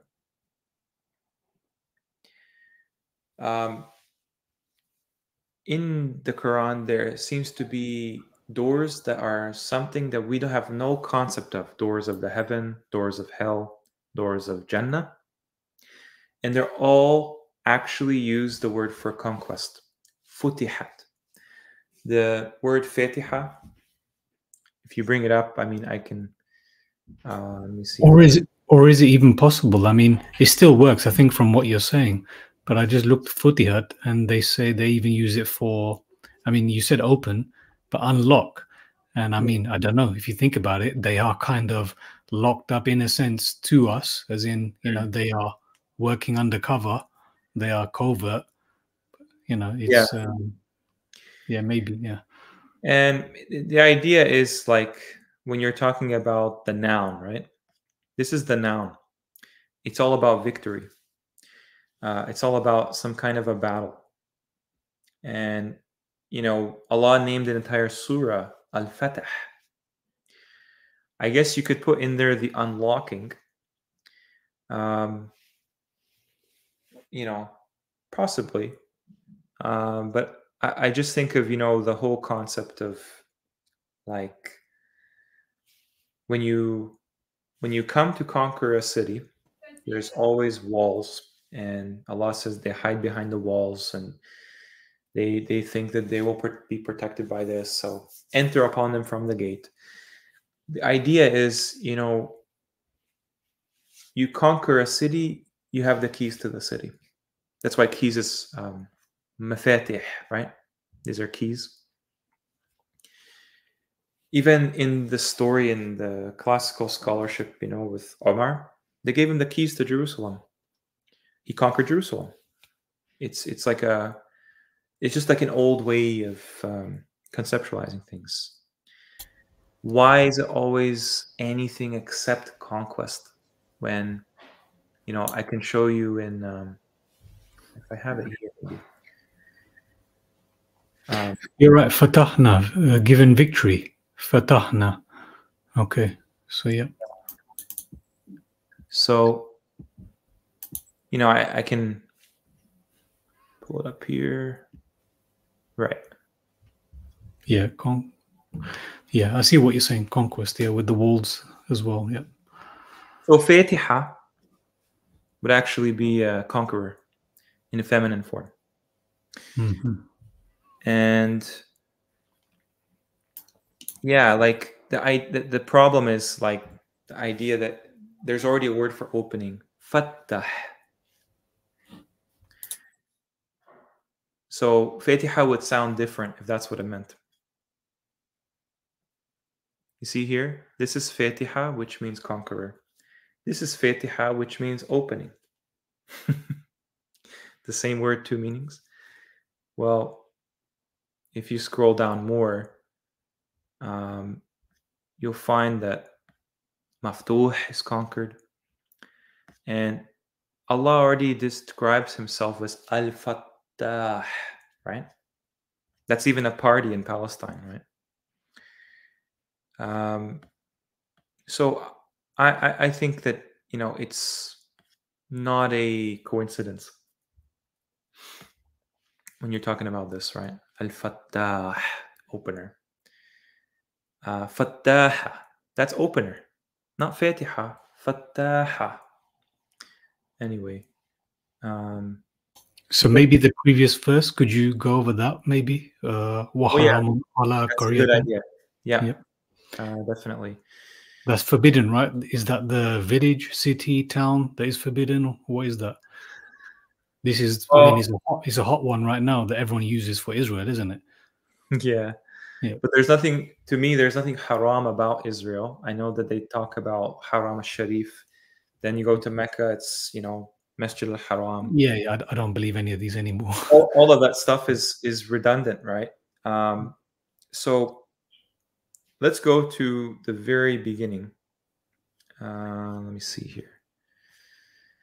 فَمَنْ يَعْمَلْ مِنَ الصَّالِحَاتِ, and he is a believer. So the idea is when it starts 95, it starts with wa. So just continuing off of those people, which is a general population of annas, right? Wa haramun, there's some kind of a sanction upon a city. أهلكناها أنهم لا يرجعون. Who is returning? Is it simply Jews or Israelites, or the word that yarja'un is used in the fact is talking about humanity. It's talking about annas. returning to some place they were previously. Otherwise, they wouldn't be returning. It's hard to show that the people that call themselves Jews actually lived in that place. So how could they return there? Maybe it was destroyed, but there's nothing salvaged as a haram from there. And clearly,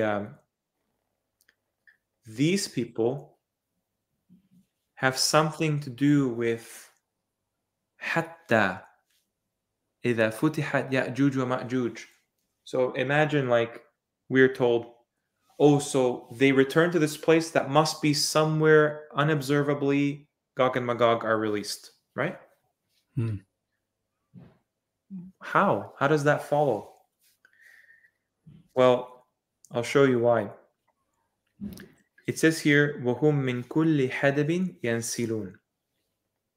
So this is a bit misleading how they put like hadabin and yansilun, right? The key one to show you is yansilun. That's like the springing from the earth, right? Yeah, because this word is used identically with the blowing of the horn. See that? I don't think the horn has been blown yet. Because this is not observable. We'll go over what al-ajdath could be. It says, إِلَى رَبِّهِمْ يَنْسِلُونَ. So the returning to the qarya is part and parcel with returning to the Lord. Rabb. So this place, is it forbidden until on Yawm al-Qiyamah, and people are going to be seen there on Yawm al-Qiyamah? Is that right? That this place just won't be, no one can touch this place until Yawm al-Qiyamah. Simple as. There's an idea that there's an hour. Yeah. Oh, I wasn't sharing my screen. Sorry. Let me share this tab here. Okay, so there's an idea, right, that Yawm al-Qiyamah, there's like an overlap with the hour, because when time ends, that's the end of the hour. But the hour starts, in a sense, like within time, I would say. It precedes the day. Exactly. Yeah. So the events. It's like the lighter almost. It's just the spark kind of. Yeah. And so the hour is basically, the point is that when because I've done the study on this myself, and that's a major part of the book. But the main point is that it rejects all of this hadith nonsense about the end time signs leading up to the end, or what is clear. So I think from what you're saying, you're agreeing with that they're both connected. One immediately precedes the other, yes. But they are kind of separate. Yeah, I'll show you why. Because chapter 21 is Surah Al-Anbiya, and it's talking about this concept. Let's just say for a moment, until when conquered are Ya'juj and Ma'juj. Just like we have the same formula for Ar-Rum, right? Ar-Rum, they are ghulibat Ar-Rum, right? Yeah. They're like overcome. When I was looking at that, am I right? When I was looking at that recently, I thought this is also at the end. yeah, there's something to it, right? Yeah. Ghulibat Ar-Rum, their believers rejoice. Yeah. So, and we know when that is. That is the end. Yeah. Yeah. The hour is like the grand finale before the judgment. Yeah. In a sense, right? Yeah. So, and of course it should be, because it's so close to when everything is just paired to its right place. Akhirah. The dominion of the deen is just established for eternity. Yeah. And look, it says, Futihat Ya'juj wa Ma'juj wa. Simultaneous. Hum min kulli hadabin ansi. That shows you, to me, because this word is related to like locusts, when they come from the ajdath as locusts, right? The graves, the tombs. Yep. This is coinciding with the conquering of Ya'juj Ma'juj. Yep. So wait, if I remember correctly, that word yansilun, there's a similar connected word that is used for how we will come out of the earth. Yep. And so this is also one more sign of how this is the end. I mean, it's just one sign. There's many signs that this is all speaking about the end, as in people propagate their seed in their descendants in the same way that people come from the wombs or the tombs. Yeah. wherever they are. And I would suggest that when you look at this verse, what directly follows? اقترب الوعد الحق. This is the identical language to chapter 18. Right. Because you know what he says, Dhul Qarnayn? Whereabouts on chapter 18? Is that identical with? Yeah, so I'm going to show you right now. Chapter 18, verse 98. He makes this structure. They can't penetrate it and they can't see it. It's a barrier to them for all intents and purposes. And then he says, this is a mercy from my Lord. And idha. Whenever you see this word idha, it's usually connected to the hour, the day of judgment, something like that. It's like saying, behold, this is coming to view. What comes? Wa'da Rabbi. Yeah, this is That's good. when he makes a level. This structure. Because now Gog and Magog are conquered, there's no need for it. So think of it this way. Wait. This barrier is invisible, right? This barrier is invisible. It's got to be somewhere. Well, to us at least, or something hidden. Yeah. And basically, this is at the very end on, and as it says it on the next verse, you're pointing at 98. 99 tells us when there is Yom, on that day. So yeah, this is all, everything is confirmed from what you're saying, that this is at the very end. Yeah, as in. He even calls it Wa'du Rabbi Haqqan. Exactly like it says for Yajuj and Majuj. Al-Wa'd al-Haqq. So it's almost like the oppression from Fir'aun will last until the very end. Us learning from the lessons of Musa alayhi salam, of being believers, following that way, that will not change until the very end. Until the very end. This is a serious test. It's a serious test. Yeah. Think about it, like that word futihat is cosmic. Yeah. That's why it's used for Ya'juj and Majuj, because it's not like this is just a small little thing in world politics. The world politics is a little fraction of what they're capable of what will happen and has happened, clearly, because this is a historical account as much as it is a future account, if you think about it, right? Why is Dhul Qarnayn talking about this in the future? Like, he made it level, right? Like, I know Ja'alu is he made it level because whoever this character is, Allah has given him some idea of what to expect. You understand, like, in the greater context of it, Futihat, right? We can actually pull that one up too. So, وَاقْتَرَبَ الْوَعْدُ الْحَقِّ. That's a Juj and Majuj, Futihat, conquered.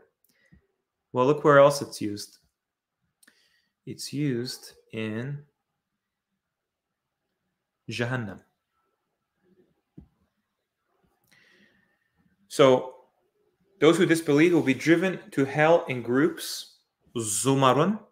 This is from Surah Al-Zumar. It comes from the same, from this ayah, actually. Driven into Jahannam until when they reach it, it's abwabuha futihat. So it's almost like this war brings about the hereafter. It makes it accessible, the result of this conflict. That's how big it is. That's for hell. It's those who disbelieve, right? They go to Jahannam in these Zumaran. They're like, it's related to some kind of troops, right? And until when comes what? Conquest of its doors. I know that sounds strange, but this is not like what we're used to. When you read the Quran, you have to really open your mind to what's possible with Allah. He contrasts that in the same surah. Those who fear their Lord, well, really it's not fear. Yep. Even the disbelievers, it's really something to do with other things, right? They will be attaqu rabbihim ila jannah. Jannah, it's right there, paradise. Zumaran, as troops. Until when? Ja'a wa futihat abwabuha. You see, Ya'juj and Ma'juj conquest opens the doors. There's one more occurrence of this word futihat in the Quran, and it is all of them. It's in chapter 78, Surah An-Naba. وَفُتِحَتْ السَّمَاءُ فَكَانَتْ أَبْوَابًا. So it becomes doors, the heaven, literally. They've been trying to reach these doors the whole time, right? The people in control. At the very end, they're opened because the test is over. There's other versions of the horn like being blown, and everyone falls prostrate except whom Allah wills. Except whom Allah wills. It brings back the whole idea from, the Jesus is a sign of the hour. No, it tells you right there, like the sign of the hour, and it will be a sign of the hour. What? Jesus? No. The prior verse says the angels coming down, descending, succeeding each other on the earth. No more test. No need to hide the angels from us anymore. The believers enter Jannah. Literally, yudkhulun, udkhilu fi jannati. Enter Jannah. Like through a gate, like through doors. What if this barrier is around the Jannah? It's possible. That's why you can't see it. The word Jannah implies it's concealed, right? Jinn, jinnin, Jannah. So what's hidden is revealed. And it's so crazy to think about things in this way. But this is how Allah words it. If there's any better explanation, it's fine. I'm open to this. But they will never attack this idea because this is literally extracted from the pages, the purified pages of the Quran. The heaven will be opened. The heaven will be conquered. Have you ever seen the movie The Conquest of Paradise? They even show you this idea as well. Like it's even in the titles of the movies, the popular media, the news. They understand there is some kind of a war. And this is why Allah tells you to fight in the Quran. Because the hour has the epitome of everything that Allah commands, that Allah has revealed. All the prophets came and fought their enemies, and the hour is just the grand finale. That's why when Allah says, those who believe in by the unseen, the ghaib, the hidden, it really strikes a chord, right? That is the opening verses of Surah Al-Baqarah. Those who believe by the unseen. The unseen is all the knowledge we could never derive logically. And that's why Allah has the revelation. We could put, I showed you, like how the Black and the Caspian Sea, they fit somewhat of the description in a way, somewhat. It's a little kind of hint that there's something vast, big from Allah's perspective. Just like, we were talking about how there's Easterners pursuing Musa, and then there's also the troops of Fir'aun pursuing Musa. Look at what happened with, like the civilization of Lut. That's actually connected to that word, mushriqeen. So if I go to mushriqeen, right? Sorry, brother. Can I ask you again? Going back to verse 2195. Wa haramun ala qaryatin.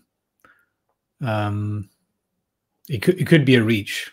Even as I'm saying, this is a reach. Oh yeah, it's why this place that is forbidden that they can't return to, it can't be any connection to Jannah, can it? No. I wouldn't doubt it could be, because if you think about it, I always wondered, why is Jannah called Jannah? Mm. Yeah, we get the idea. It is like unattainable. Unattainable. That's the main thing. Yeah. That's the main thing. Yeah. But it's literally covered. Like, it's literally just concealed. Like jinns. Jinns are from the same root, right? Mm. Jinns are concealed. Ibrahim, Jannah upon him the night, covered him the night, right? So, of course, like, he made us from a certain historical context. And what does he tell Adam and his spouse? Jannah. He tells other people that are martyred, enter Jannah. He says, oh, those who are killed in Allah's way, they're not dead. They're alive with their Lord. They're receiving provision, gardens underneath them, fruits, whatever they want. Jannah. Yeah. Why is the barzakh and Ya'juj and Ma'juj, why is all these topics are so expertly interwoven? If it wasn't from Allah, that He's actually telling you aspects of the unseen, point blank. What does a haram do? Haram, you can't enter willy-nilly. You know, like, I could say, hey, City of London is now haram. So make sure you put lots of perfume and make sure you believe in what I tell you to believe. And then you can come, you know, with drapes and towels and perform the rites. That's not a haram. Haram. Allah, I mean, think about the state of ihram, haram. There's no killing. There's no hunting. Okay.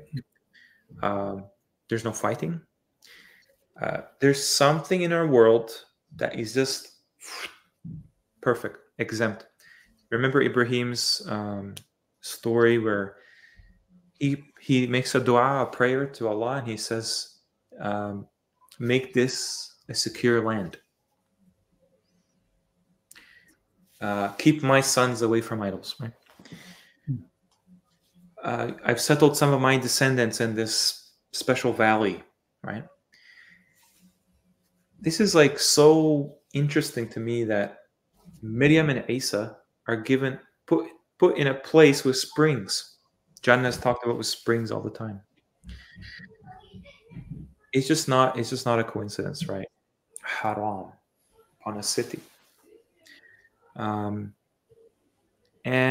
you know, the haram part is always protected. Like, even when you think about it, like, you know, like Atlantis and stuff, they tell us, right?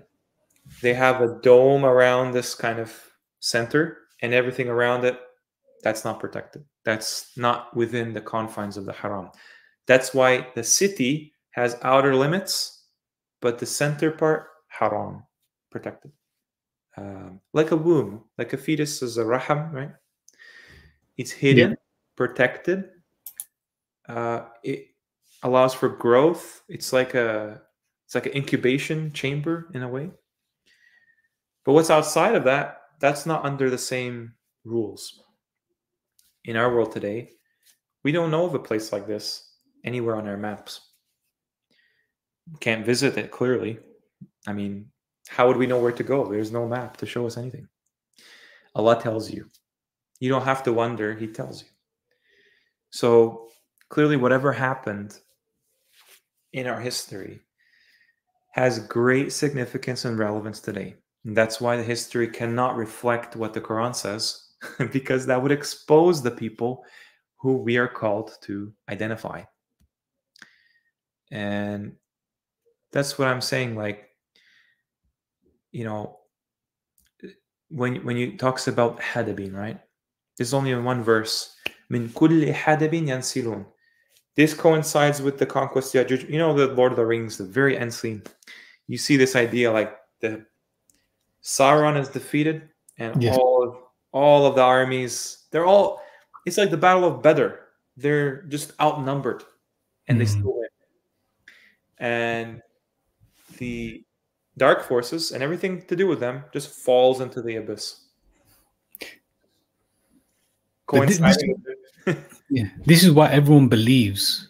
Like, for example, the Arrival series, the eschatology, because everything resembles what seems to be taking place. But this is how I've always seen it, that they kind of know and they're trying to play their way. So it's like they know what Allah has, you know, they roughly know what the way things are going to go, how Allah has planned, but they want to follow that, but slightly do it their way. You know, it's like, I don't know, they're fooled by Iblis or their pyramid that, yeah, this is how you will win. You know, it's the chess game, isn't it? It's the chess game, following these moves. And that's why yes, it looks so similar. Iblis is a clear enemy of mankind, no doubt. So if that's the clear enemy, his followers that comprise of mankind, right? Like they're followers of Iblis from mankind, clearly. So what does he think of, what does he want for them?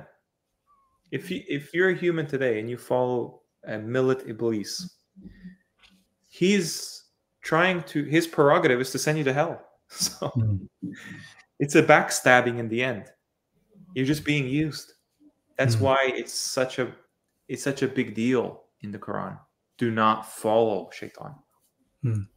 They are literally fighting to get access to heaven. They're fighting to get access to Jannah, but in the wrong way, in their way, isn't it? They end up entering hell. It's like they think they're rightly guided, they're on the right path, and the path leads to hell. It's that bad. It's like the opposite direction that you're supposed to do. This is how it usually is the case, right? Like the delusion of al-ghurur, the Dajjalic type figure that Iblis fits very well, has to delude all the people underneath him because he hates humanity. Full stop. And yeah, Juj and Majuj are probably like the final boss at the end of the hour. That's why they're mentioned in this ayah.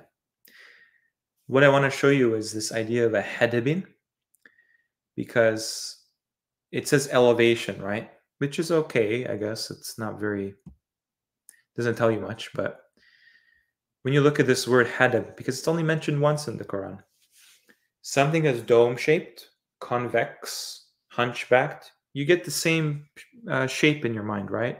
Convexity. Something that's like a mound of earth. Okay?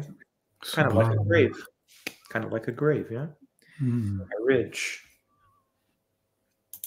You can just go through, they call hills like this and stuff. So that's why my curiosity was sparked, because this has to do with curvings, like the humps of a camel.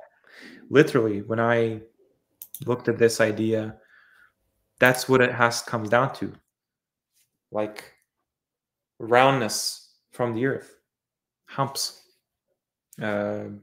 mounds. And when you think about it, where do we see this today? We see this in the context of burial. They're called burial mounds. I think mounds is probably one of the best words, just because it's elevated, convex, has the same type of shape, looks like the back of a camel. You see them around the world. Some of them are very big, almost like people were bigger at some point in history. This was the typical way of burying, isn't it? This was what burying looked like before, maybe, or but maybe there's a place that this is just obvious, right? And we have this memory, this kind of similitude that we've kind of preserved, right? We can see the signs of the earth are always around you. No matter, you can look now, especially with the internet. Even before, people had probably more knowledge than us without the internet, but now the internet kind of is that extra mercy than, because things are so confusing at this point. But yeah, I mean, there's old pictures of Mecca, I'm pretty sure. Let me see if I can find it. Okay, look at this. Where is that? This is a painting of Mecca. Yes, yeah. And then what are all those mounds around it? As far as the eye can see. Is this in a different place? Okay, you could say they're hills or the person got artistic license, but think about it. Of course, the signs are right there. It's always been under our faces. Something doesn't add up. And Are you pointing to that dodgy place as being the mounds, the Hudub? Well, clearly, these mounds don't exist in this form in Saudi Arabia, right? They have some hills and maybe they have like cemeteries, but they're not that big, and they're not that numerous. I'm just putting it out there that Allah made the creation knowing exactly what the end will be. Are there places on earth that function like what we call graves or tombs or burials or mounds? Maybe. You know, like in the Matrix where you have like Neo in the very beginning, he's in this little tube his entire life. He never understood. He never knew. He was watching a dream, right? And then he wakes up. He's awakened from his slumber. And he's like, oh my God, look at all these wombs around me. So the idea is like, there's a principle of a matrix somewhere. That's why Raham, Rahman, Rahim, Haram are related. And we have this knee-jerk kind of hatred for the word matrix. But the world lives in a divine matrix. There's no way around it. Like, it belongs to Allah. Yes, exactly. Yeah. And they replicate something from the principles to play God and show us this, right? So, you know, when I think to like how people are raised from their sleep into a wakeful, you know, and they're like, I only was there for a few days, a number of days. No, you were there for 100 years. You're there for 1,000 years. And then they see like, oh, yeah, but my Lord, I thought this would never happen. This would never happen.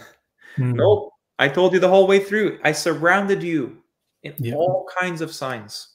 This is the dream we're in. Could be. Could very well be. And that's why everything in the end belongs to Allah. All the praise, all of the ayat are just around Him. Even anything you do in your life, you could not even exist or experience or do anything without Him.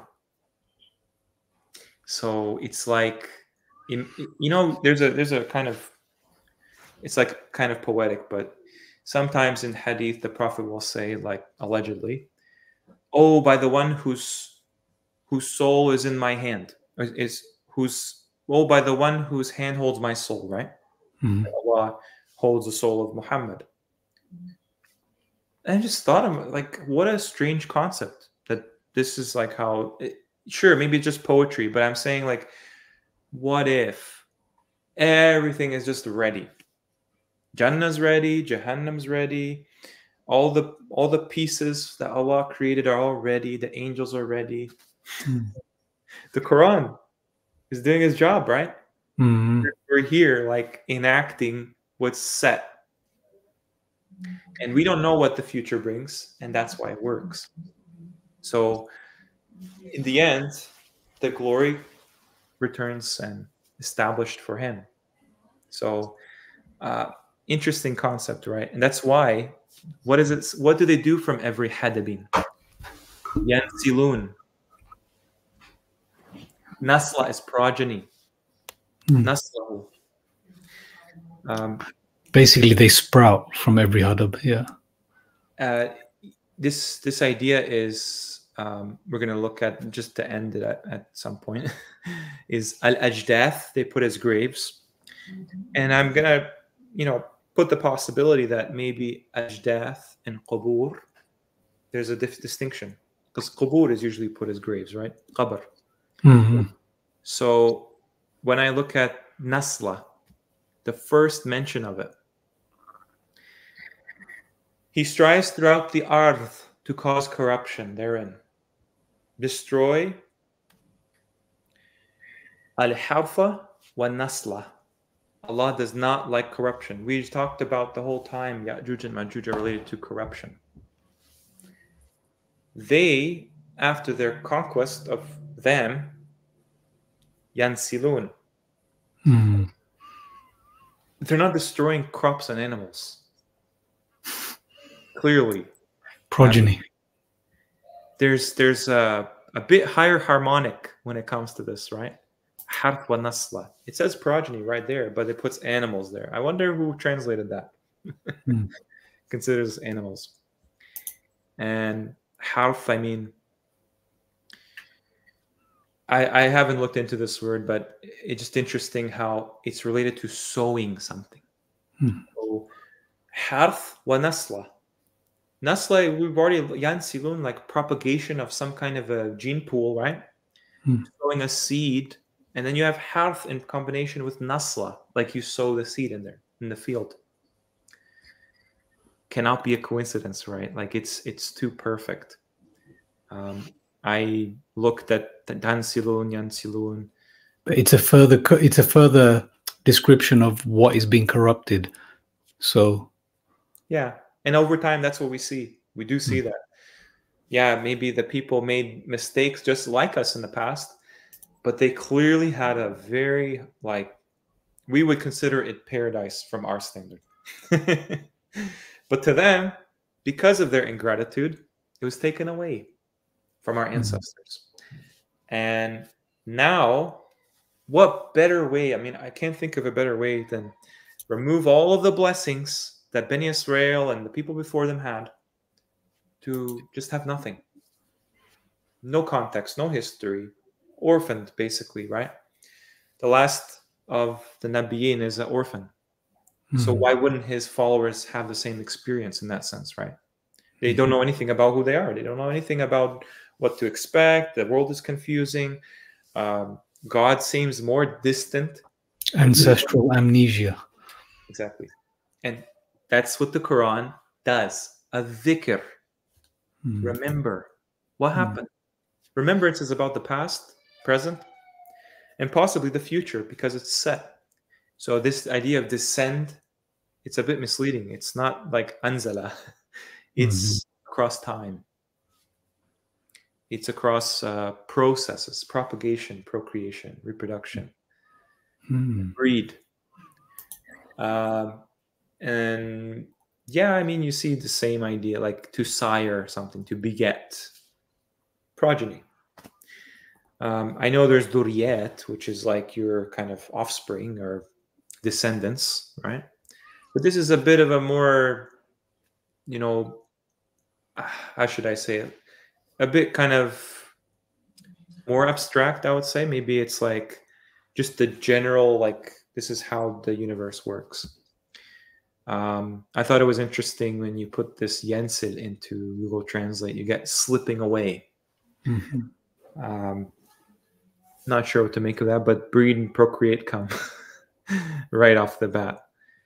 And the last thing I want to talk about is ajdaf. So far, we have Ya'juj and Ma'juj. They're here. They're running the world. They're associated with the hour. There's a war because they're conquered eventually.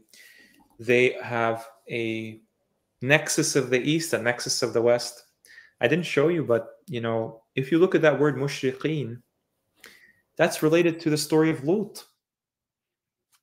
Kind of gives you a hint where that happened generally. And, you know, the wife of Lut was covered. She became of the ghabirin. And that doesn't mean those left behind. Ghabara is a powder, sand, and dust. It just turned to dust. Everything that existed in that culture was dustified, incinerated. Like when people cremate, they turn the dead, deceased body into dust, right? Into ash. And so, ghabar, Qabr, grave, right? Burial, buried. And then you switch it around a bit, ghabar to gharab, you get west. Gharab is west, ghabar. This is why it has to be in Arabic, this Quran. You could not write a revelation as a human being or a jinn or both without using Arabic, without being the one who created everything. So now I showed you briefly how yansilun min al-ajdath, right? So وهم من الأجداث إلى ربهم ينسلون. That's connected to Gog and Magog from that verse. And where else it's used. Their eyes are humbled. They will emerge from the ajdath as if they were locusts spreading. The other mention of it, the day they will emerge from the ajdath rapidly, as if they were hastening towards a goal. Nusub is like a goal that they're aspiring towards. I think it says it right here. Some share portion of. Interesting that ansab is altars and pillar. I don't know what to make of that, but ansab is from the works of shaitan, right? Maysir, khamar. And I tried to find this word. Don't get much. You just get grave or tomb. Okay. And so I go further and I realize something. The tombs are also like that. Convex in arched. So the stuff we see on the top is the roof of the actual tomb that the yansilun towards their Lord from.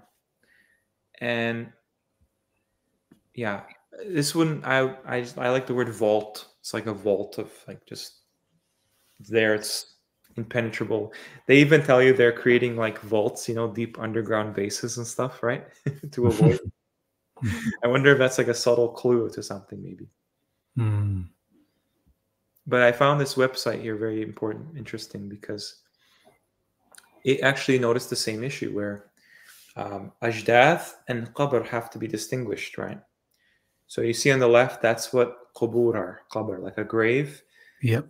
It's something that you recognize who died there, looks like a grave, recent past. Jadath is, you don't even know it's a grave. You don't know what died there, who died there. It was too long ago. It's just underground, buried. Wow. And so that's a tomb, because when you're entombed by something, it envelops you. It's like you're in its cavity, right? So the question is, why do our graveyards only go back a few hundred years? Cemeteries. And could there be so much that's actually entombed by the calamities of the past? Maybe. Maybe there's some kind of a waiting place, like a lobby in the universe, where people, that's where they exist. That's what they call the barzakh today. There's like kind of like a purgatory, in a sense. Souls await the judgment, right?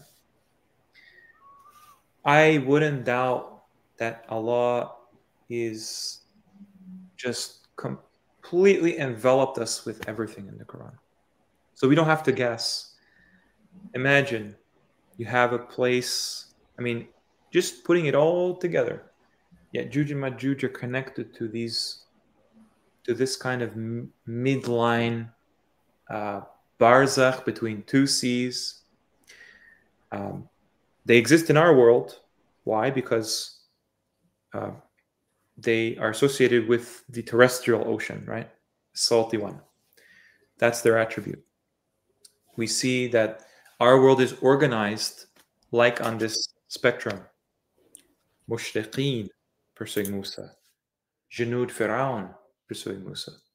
The day the two armies met, Jama'an, the two hosts And then we see just everything about the Prophet Muhammad. Like even the surah called the Conquest comes right after Muhammad, right? Mm. I have to really question, why is the world in this state it's in? Why have they made it a painstaking effort to rearrange all the labels of the places we know today to give us the wrong impression? We come unprepared. Because in reality, these people are prepared. They know what to expect. Okay, so you see the screen here? Mm-hmm. This is a patch, whoops, from a space command, and it has Yeah. a pharaonic mask looking at the pole star. That looks like ancient Egyptian pharaoh as well. Yeah, that's the idea. It's a pharaonic aim, ascending the heavens, the Tariq. And this is just so interesting to me because even the names of south and north, left and right as well, are related to Jannah and Jahannam, because Ashab al-Yamin, they go to Jannah. Ashab al-Shimal, companions of the left, the north, they go to Jahannam. Sorry, so Yamin is... Yamin is right. Oh. Okay. But they put that as right and left normally, no? Same word. Right. It's same word, word. okay. North so and the south. idea, like I was telling you, like earlier, Junub is a modern term used today for south, because basically what happens in actuality is we're from the center. So everywhere else is Junub, the sides. Right. And so humanity was dispersed in shu'ub, different races and stuff. Because Sha'ban, the Islamic month, means scattering, dispersion. Mm-hmm. And when you see these terms contrasted, right? Yamin, Shimal, Mash'ama, Maymana. I couldn't help but notice that there's clearly an advantage to being from the Ashab al-Yamin, the residents of the Yamin. Yep. And there's a very bad disadvantage to being the residents of Ashimal, the left, the north. Shimal today is used for north. I mean, isn't it just a coincidence that northern countries dominate everything else? Mm.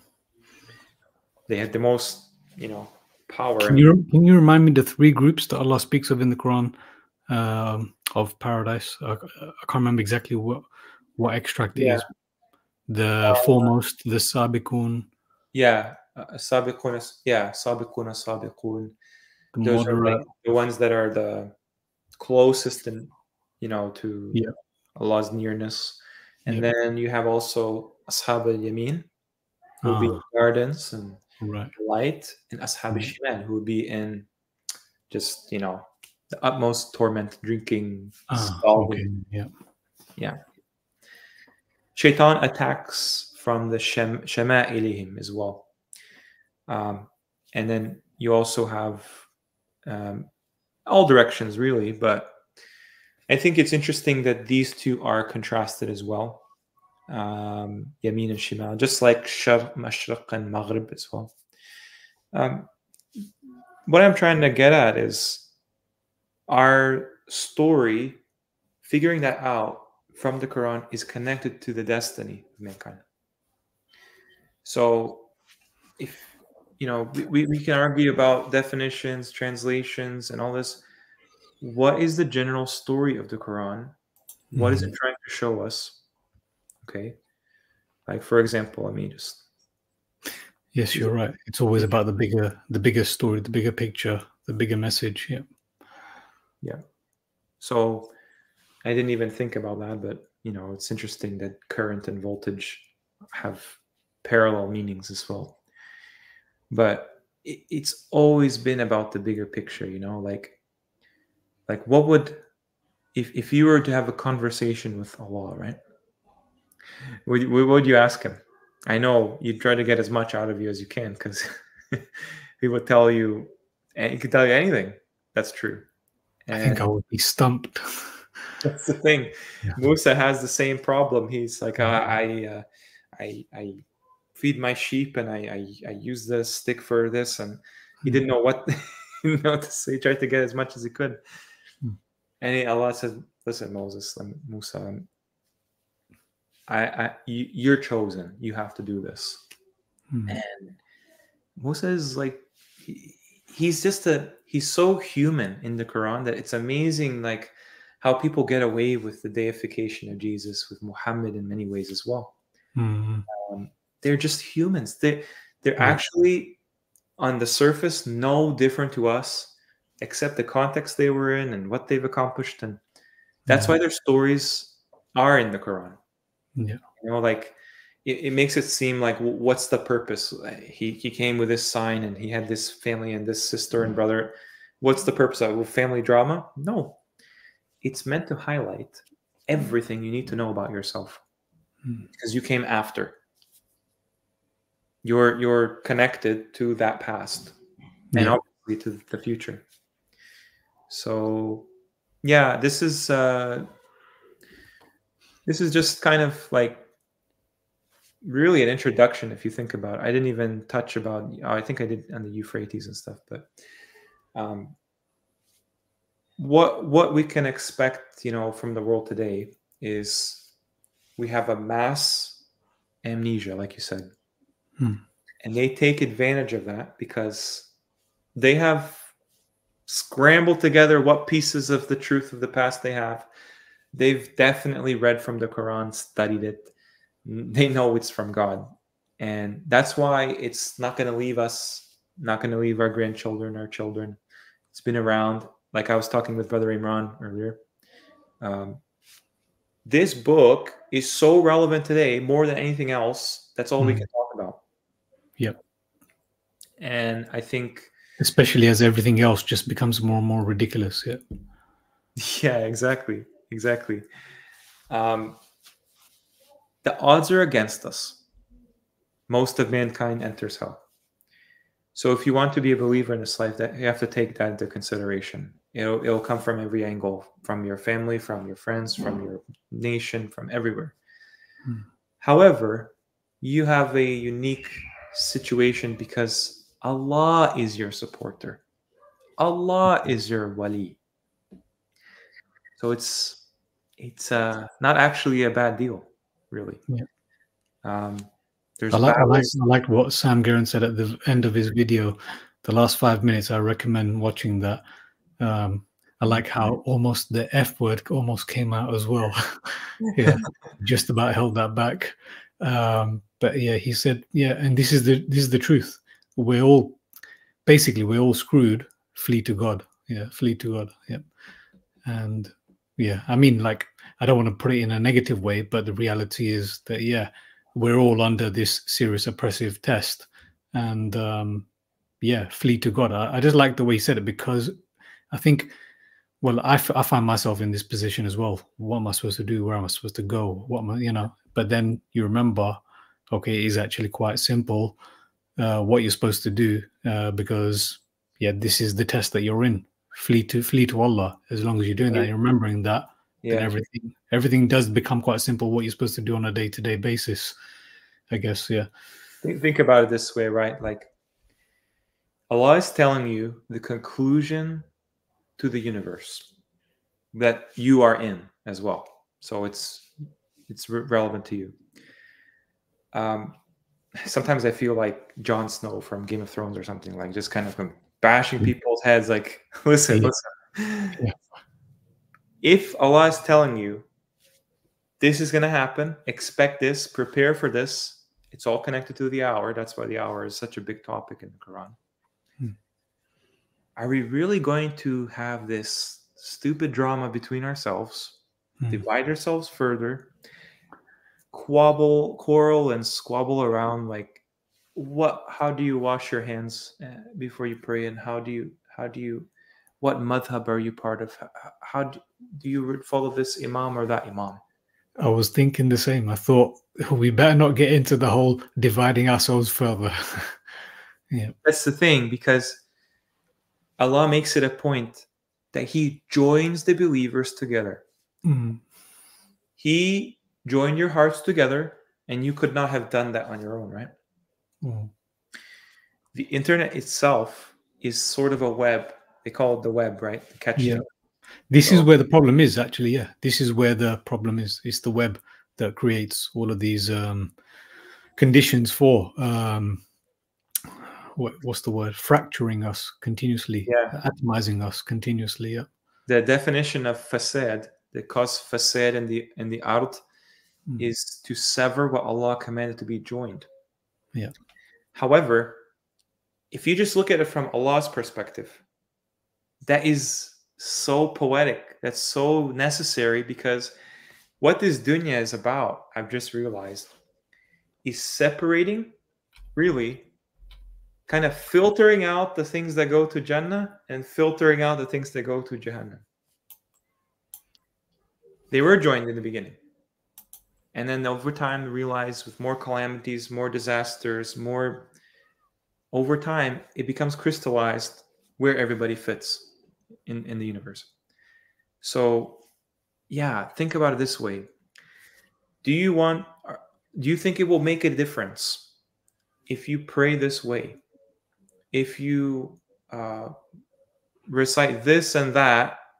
No. Literally, anyone that reads the Quran, they can see that there is none of this. I know that. There is none of this, that you have to do it like this, and you have to do this, and you have to do this at that time, and you have to do this. I know there isn't. I know when you read the Quran for what it is, the whole thing, there is none of this. I see that, of course. Yeah. And it's so funny because they'll say the opposite to the things that actually make a difference in your worldview. Like, who cares if the earth is a globe or whatever? Ah, exactly. These things do matter. Yeah. You understand? That's a major clue, right? If you're told it's like this and not like this, that changes the whole, all the derivations from that point are different. Yeah. And it's just so interesting, because the way I see it, I think this will become more pronounced with time. People don't even look at the sky anymore. But they did when a big shimmering rainbow went across most of the earth randomly. Maybe they will look at the sky when there's a solar eclipse. These are all signs. Yeah. These are not technologies or magic or illusions. These are literal signs. Hey, maybe you should set aside your differences. Leave your little camps where they are, because they don't actually amount to anything in the end. Really, I'm going to call myself this nationality, this sect, this political party. I'm going to support this little militia and this army. Why? They're not even mentioned. They're so insignificant. Allah never even cared. He knows. It's nothing. It's just an illusion. Yeah. It's like you're in a hall of mirrors, right? At what point do you realize you're not your reflection? That's what they've done. They've made all these little reflections of everything, every little, oh, this king lived and died here in this reign, and then another similar thing pops up here. I guarantee you, if there's any weight to what I'm saying, it will be shown to be within time, because how could we just ignore the past 5 years, let alone the 10 years and 20 years? But all the way back to our great-great-grandparents, we don't even know who they are. So what if the believers are mahjuran? They're just abandoned. They're kind of like expatriated, really. That's why they have to return to their home, right? Mahjuran is the description used for the people that reject the Quran. That they've taken that as abandoned. But I've shown in another stream as well how, like, Mahjuran is used for somebody that's exiled, expatriated, like diaspora. Some religions believe in this. They say, yeah, we are diaspora and we have to rebuild the third temple and we have to go back to our homeland. Really, it's just those people, not humanity. Allah doesn't specify anyone. He says you, reading the Quran. Remember who you are, where you come from, what you're supposed to do. Remember God above all, foremost. And maybe that's why we live in this world, talking in these conversations to gather in real life. I have a gathering in a few hours.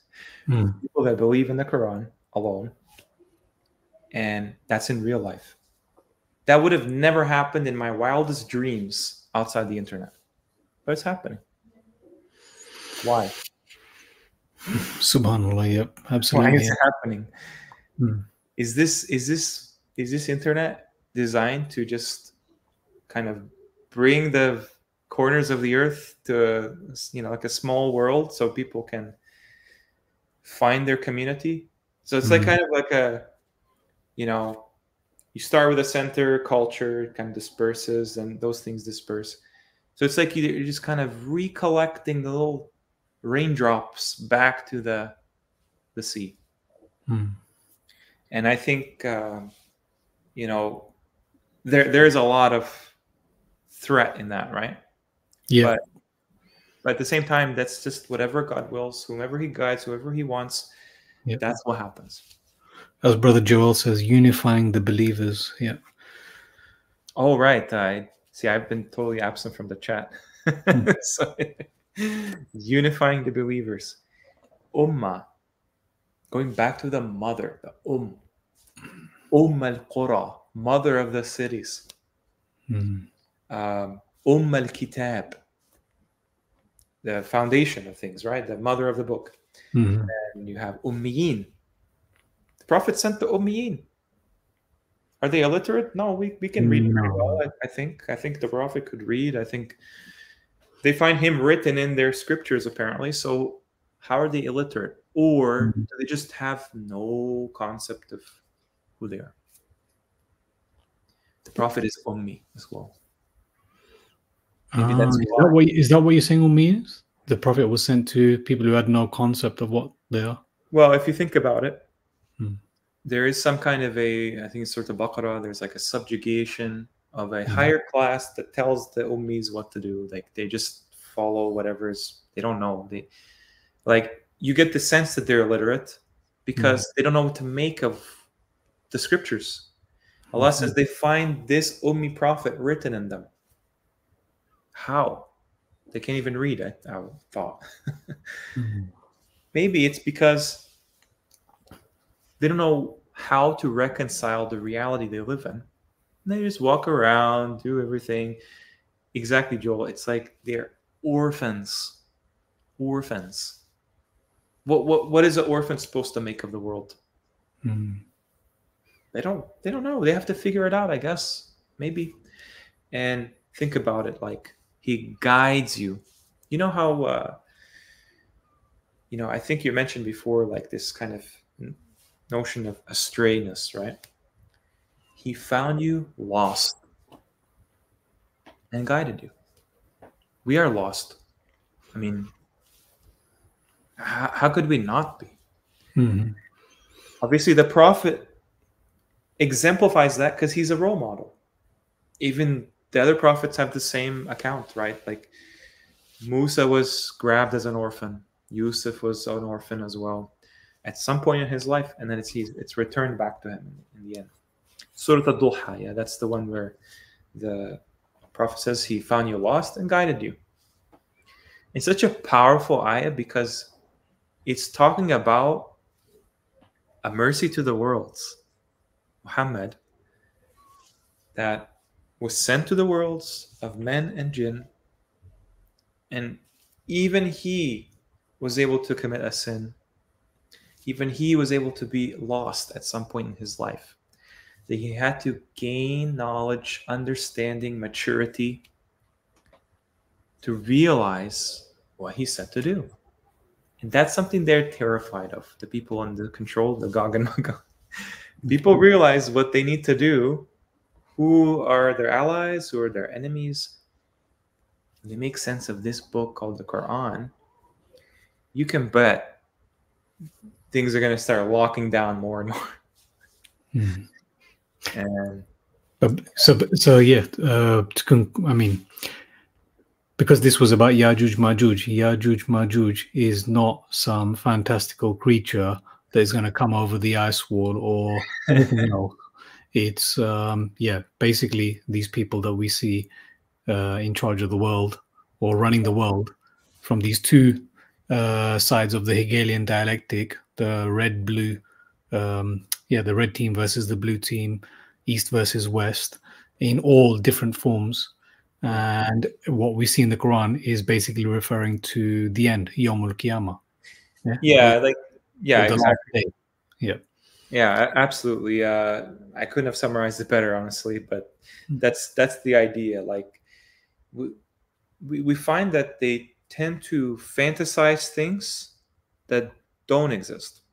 Like, for example, we're spinning around apparently, right? And we're just corkscrewing around and nobody can feel it and the water's all level and everything. But that's something that we're taught, that's since we're kids, to believe. It's just like with Ya'juj and Ma'juj. We're just taught since young, and, you know, who learn in this Islamic faith that they're just these giant monsters and killers and bloodthirsty, kind of entrapped somewhere. Maybe there's some elements of truth to that. But I like to go first to the Quran, then kind of distinguish using the Furqan as a guiding principle. It is very extreme, like this concept of God. Like, it's clearly something really extreme. Why would Allah set them aside from everything else in the world? He didn't say Firaun and you know, they sprout from the earth. He didn't say Ad or anything. Maybe those things will be somewhere relevant in our world, but he said Ya'juj and Ma'juj. So, you know, think about it. I really question things that we're given that we're not told to think about. We're just told to accept. I try to make it a point for tell people, just research it for yourself. You know, come to your own conclusion. I'm figuring this out as I go. Since the very first video on this channel, I learned like even more. So it's like it's always going to be a journey, right? Yeah. We modify. Yeah. This is where the difficulty is even in writing the book. It's like improvement upon improvement. Yeah. And, you know, like I said, what is ultimately, if you were to pick one thing from the Quran that you think is, like, let's just say Allah has made in the Quran explicitly the most important thing for you to do, what would you pick? Believe and do good deeds. Yeah. And have iman and do amal as-salihat. Was it amal as-salihat? Those who believe and do good deeds will enter the gardens. Yeah. And it's interesting because for everyone that's ever existed, that happens after the hour. So when you think about it, I think I saw like a kind of like a pie chart of the main ideas of the Quran, how it's divided into like fifths. Allah, that whole concept around Allah is like a fifth of the Quran. The creation, heavens and the earth, fifth of the Quran. You have, you know, like these kinds of works and good deeds and all that. That is also like fits into that category as well. Then you have history, all the stories and all their characters and everything. That's a fifth of the Quran. And the very last one is the day of judgment, the hour, the final day of Qiyamah. That is an equal portion to those four. Wow. So I think that if you just look at the Quran, remember, it's basic, like constant, you know, topics drilling into you. that's the most salient points of it, right? Even the word salient is related to salt, isn't it interesting? Mm. So I think, you know, it's no coincidence we're in this time. There's no coincidence this time is as it is. Mm. Especially now in 2024, when at any moment there could be a tinderbox that just sparks something, right? Mm. So I love doing these videos because that gives somebody that's listening in insight that you want to try something, don't worry, we've already figured it out. Nice. Yes, exactly. Yeah. And maybe you should think about delaying it a bit, Mhm. so you don't just fall into your own noose, you know? And that's why I think, you know, like I have on the channel, like the only short I ever made, it was basically a kind of a portent that they put on Disney, very popular, everybody knows Disney around the world. Yep. Connection to a solar eclipse and an aurora borealis yep. months before they happen in Mm. conjunction, because it was 1 month and a month later the other one happened. Mm. And in the actual, if you actually look at the animation, it shows that the corona of the solar eclipse kind of goes like a shooting star and enters into the aurora borealis, Mm. as if they're connected. That's why they don't pick just random symbols. Yeah. Like even the Jesuits, right? Like the black sun. Yep. It has a cosmic meaning, which is already accounted for in the Quran. So, yeah, Juj and Majuj, you know, if all this was baseless, like, you know, the standard opinions of the day and the fake alternative opinions of the day would have you believe, they wouldn't work so hard to stifle this conversation. Yeah. Yeah, my hat's off to you, brother, for what you're doing. Allah reward you. This is fantastic work, this live stream as well, all of the videos, the series, what you and brother Walid are doing, it's very inspirational. And yeah, it's a way for people to definitely follow in their own local areas. And when I mentioned about believe and do good deeds, well, have iman. Well, this is what it is. Allah clearly lists what the iman is, and it's those 5 things in the Quran, which is iman in Allah, His angels, His books, the last day, His messengers. Yeah. So all of that, the last day, angels, messengers, absolutely. What you're saying, the hour, believing in the end, that portion that you're speaking of, believing in the end. And yeah, you're right. That is actually the most important thing. Knowing the end, believing the end, and preparing for the end. Yeah, exactly. And I have to preface everything that I say. It's like built on a lot of like perusing through various different, like I've been in and out of all kinds of different investigation rabbit holes. And it just happens to converge at the Quran. Even commentators on the Quran, I think they get so much truth in there and then they conclude something wrong. So to avoid making those mistakes, why not put all the dots together, see where they connect, using this as a guidance? So I think, you know, what myself or yourself or Brother Joel, Brother Walid, Brother Imran, everybody has some piece of the puzzle there that's necessary this time. Clearly, like in this world, it all comes down to like,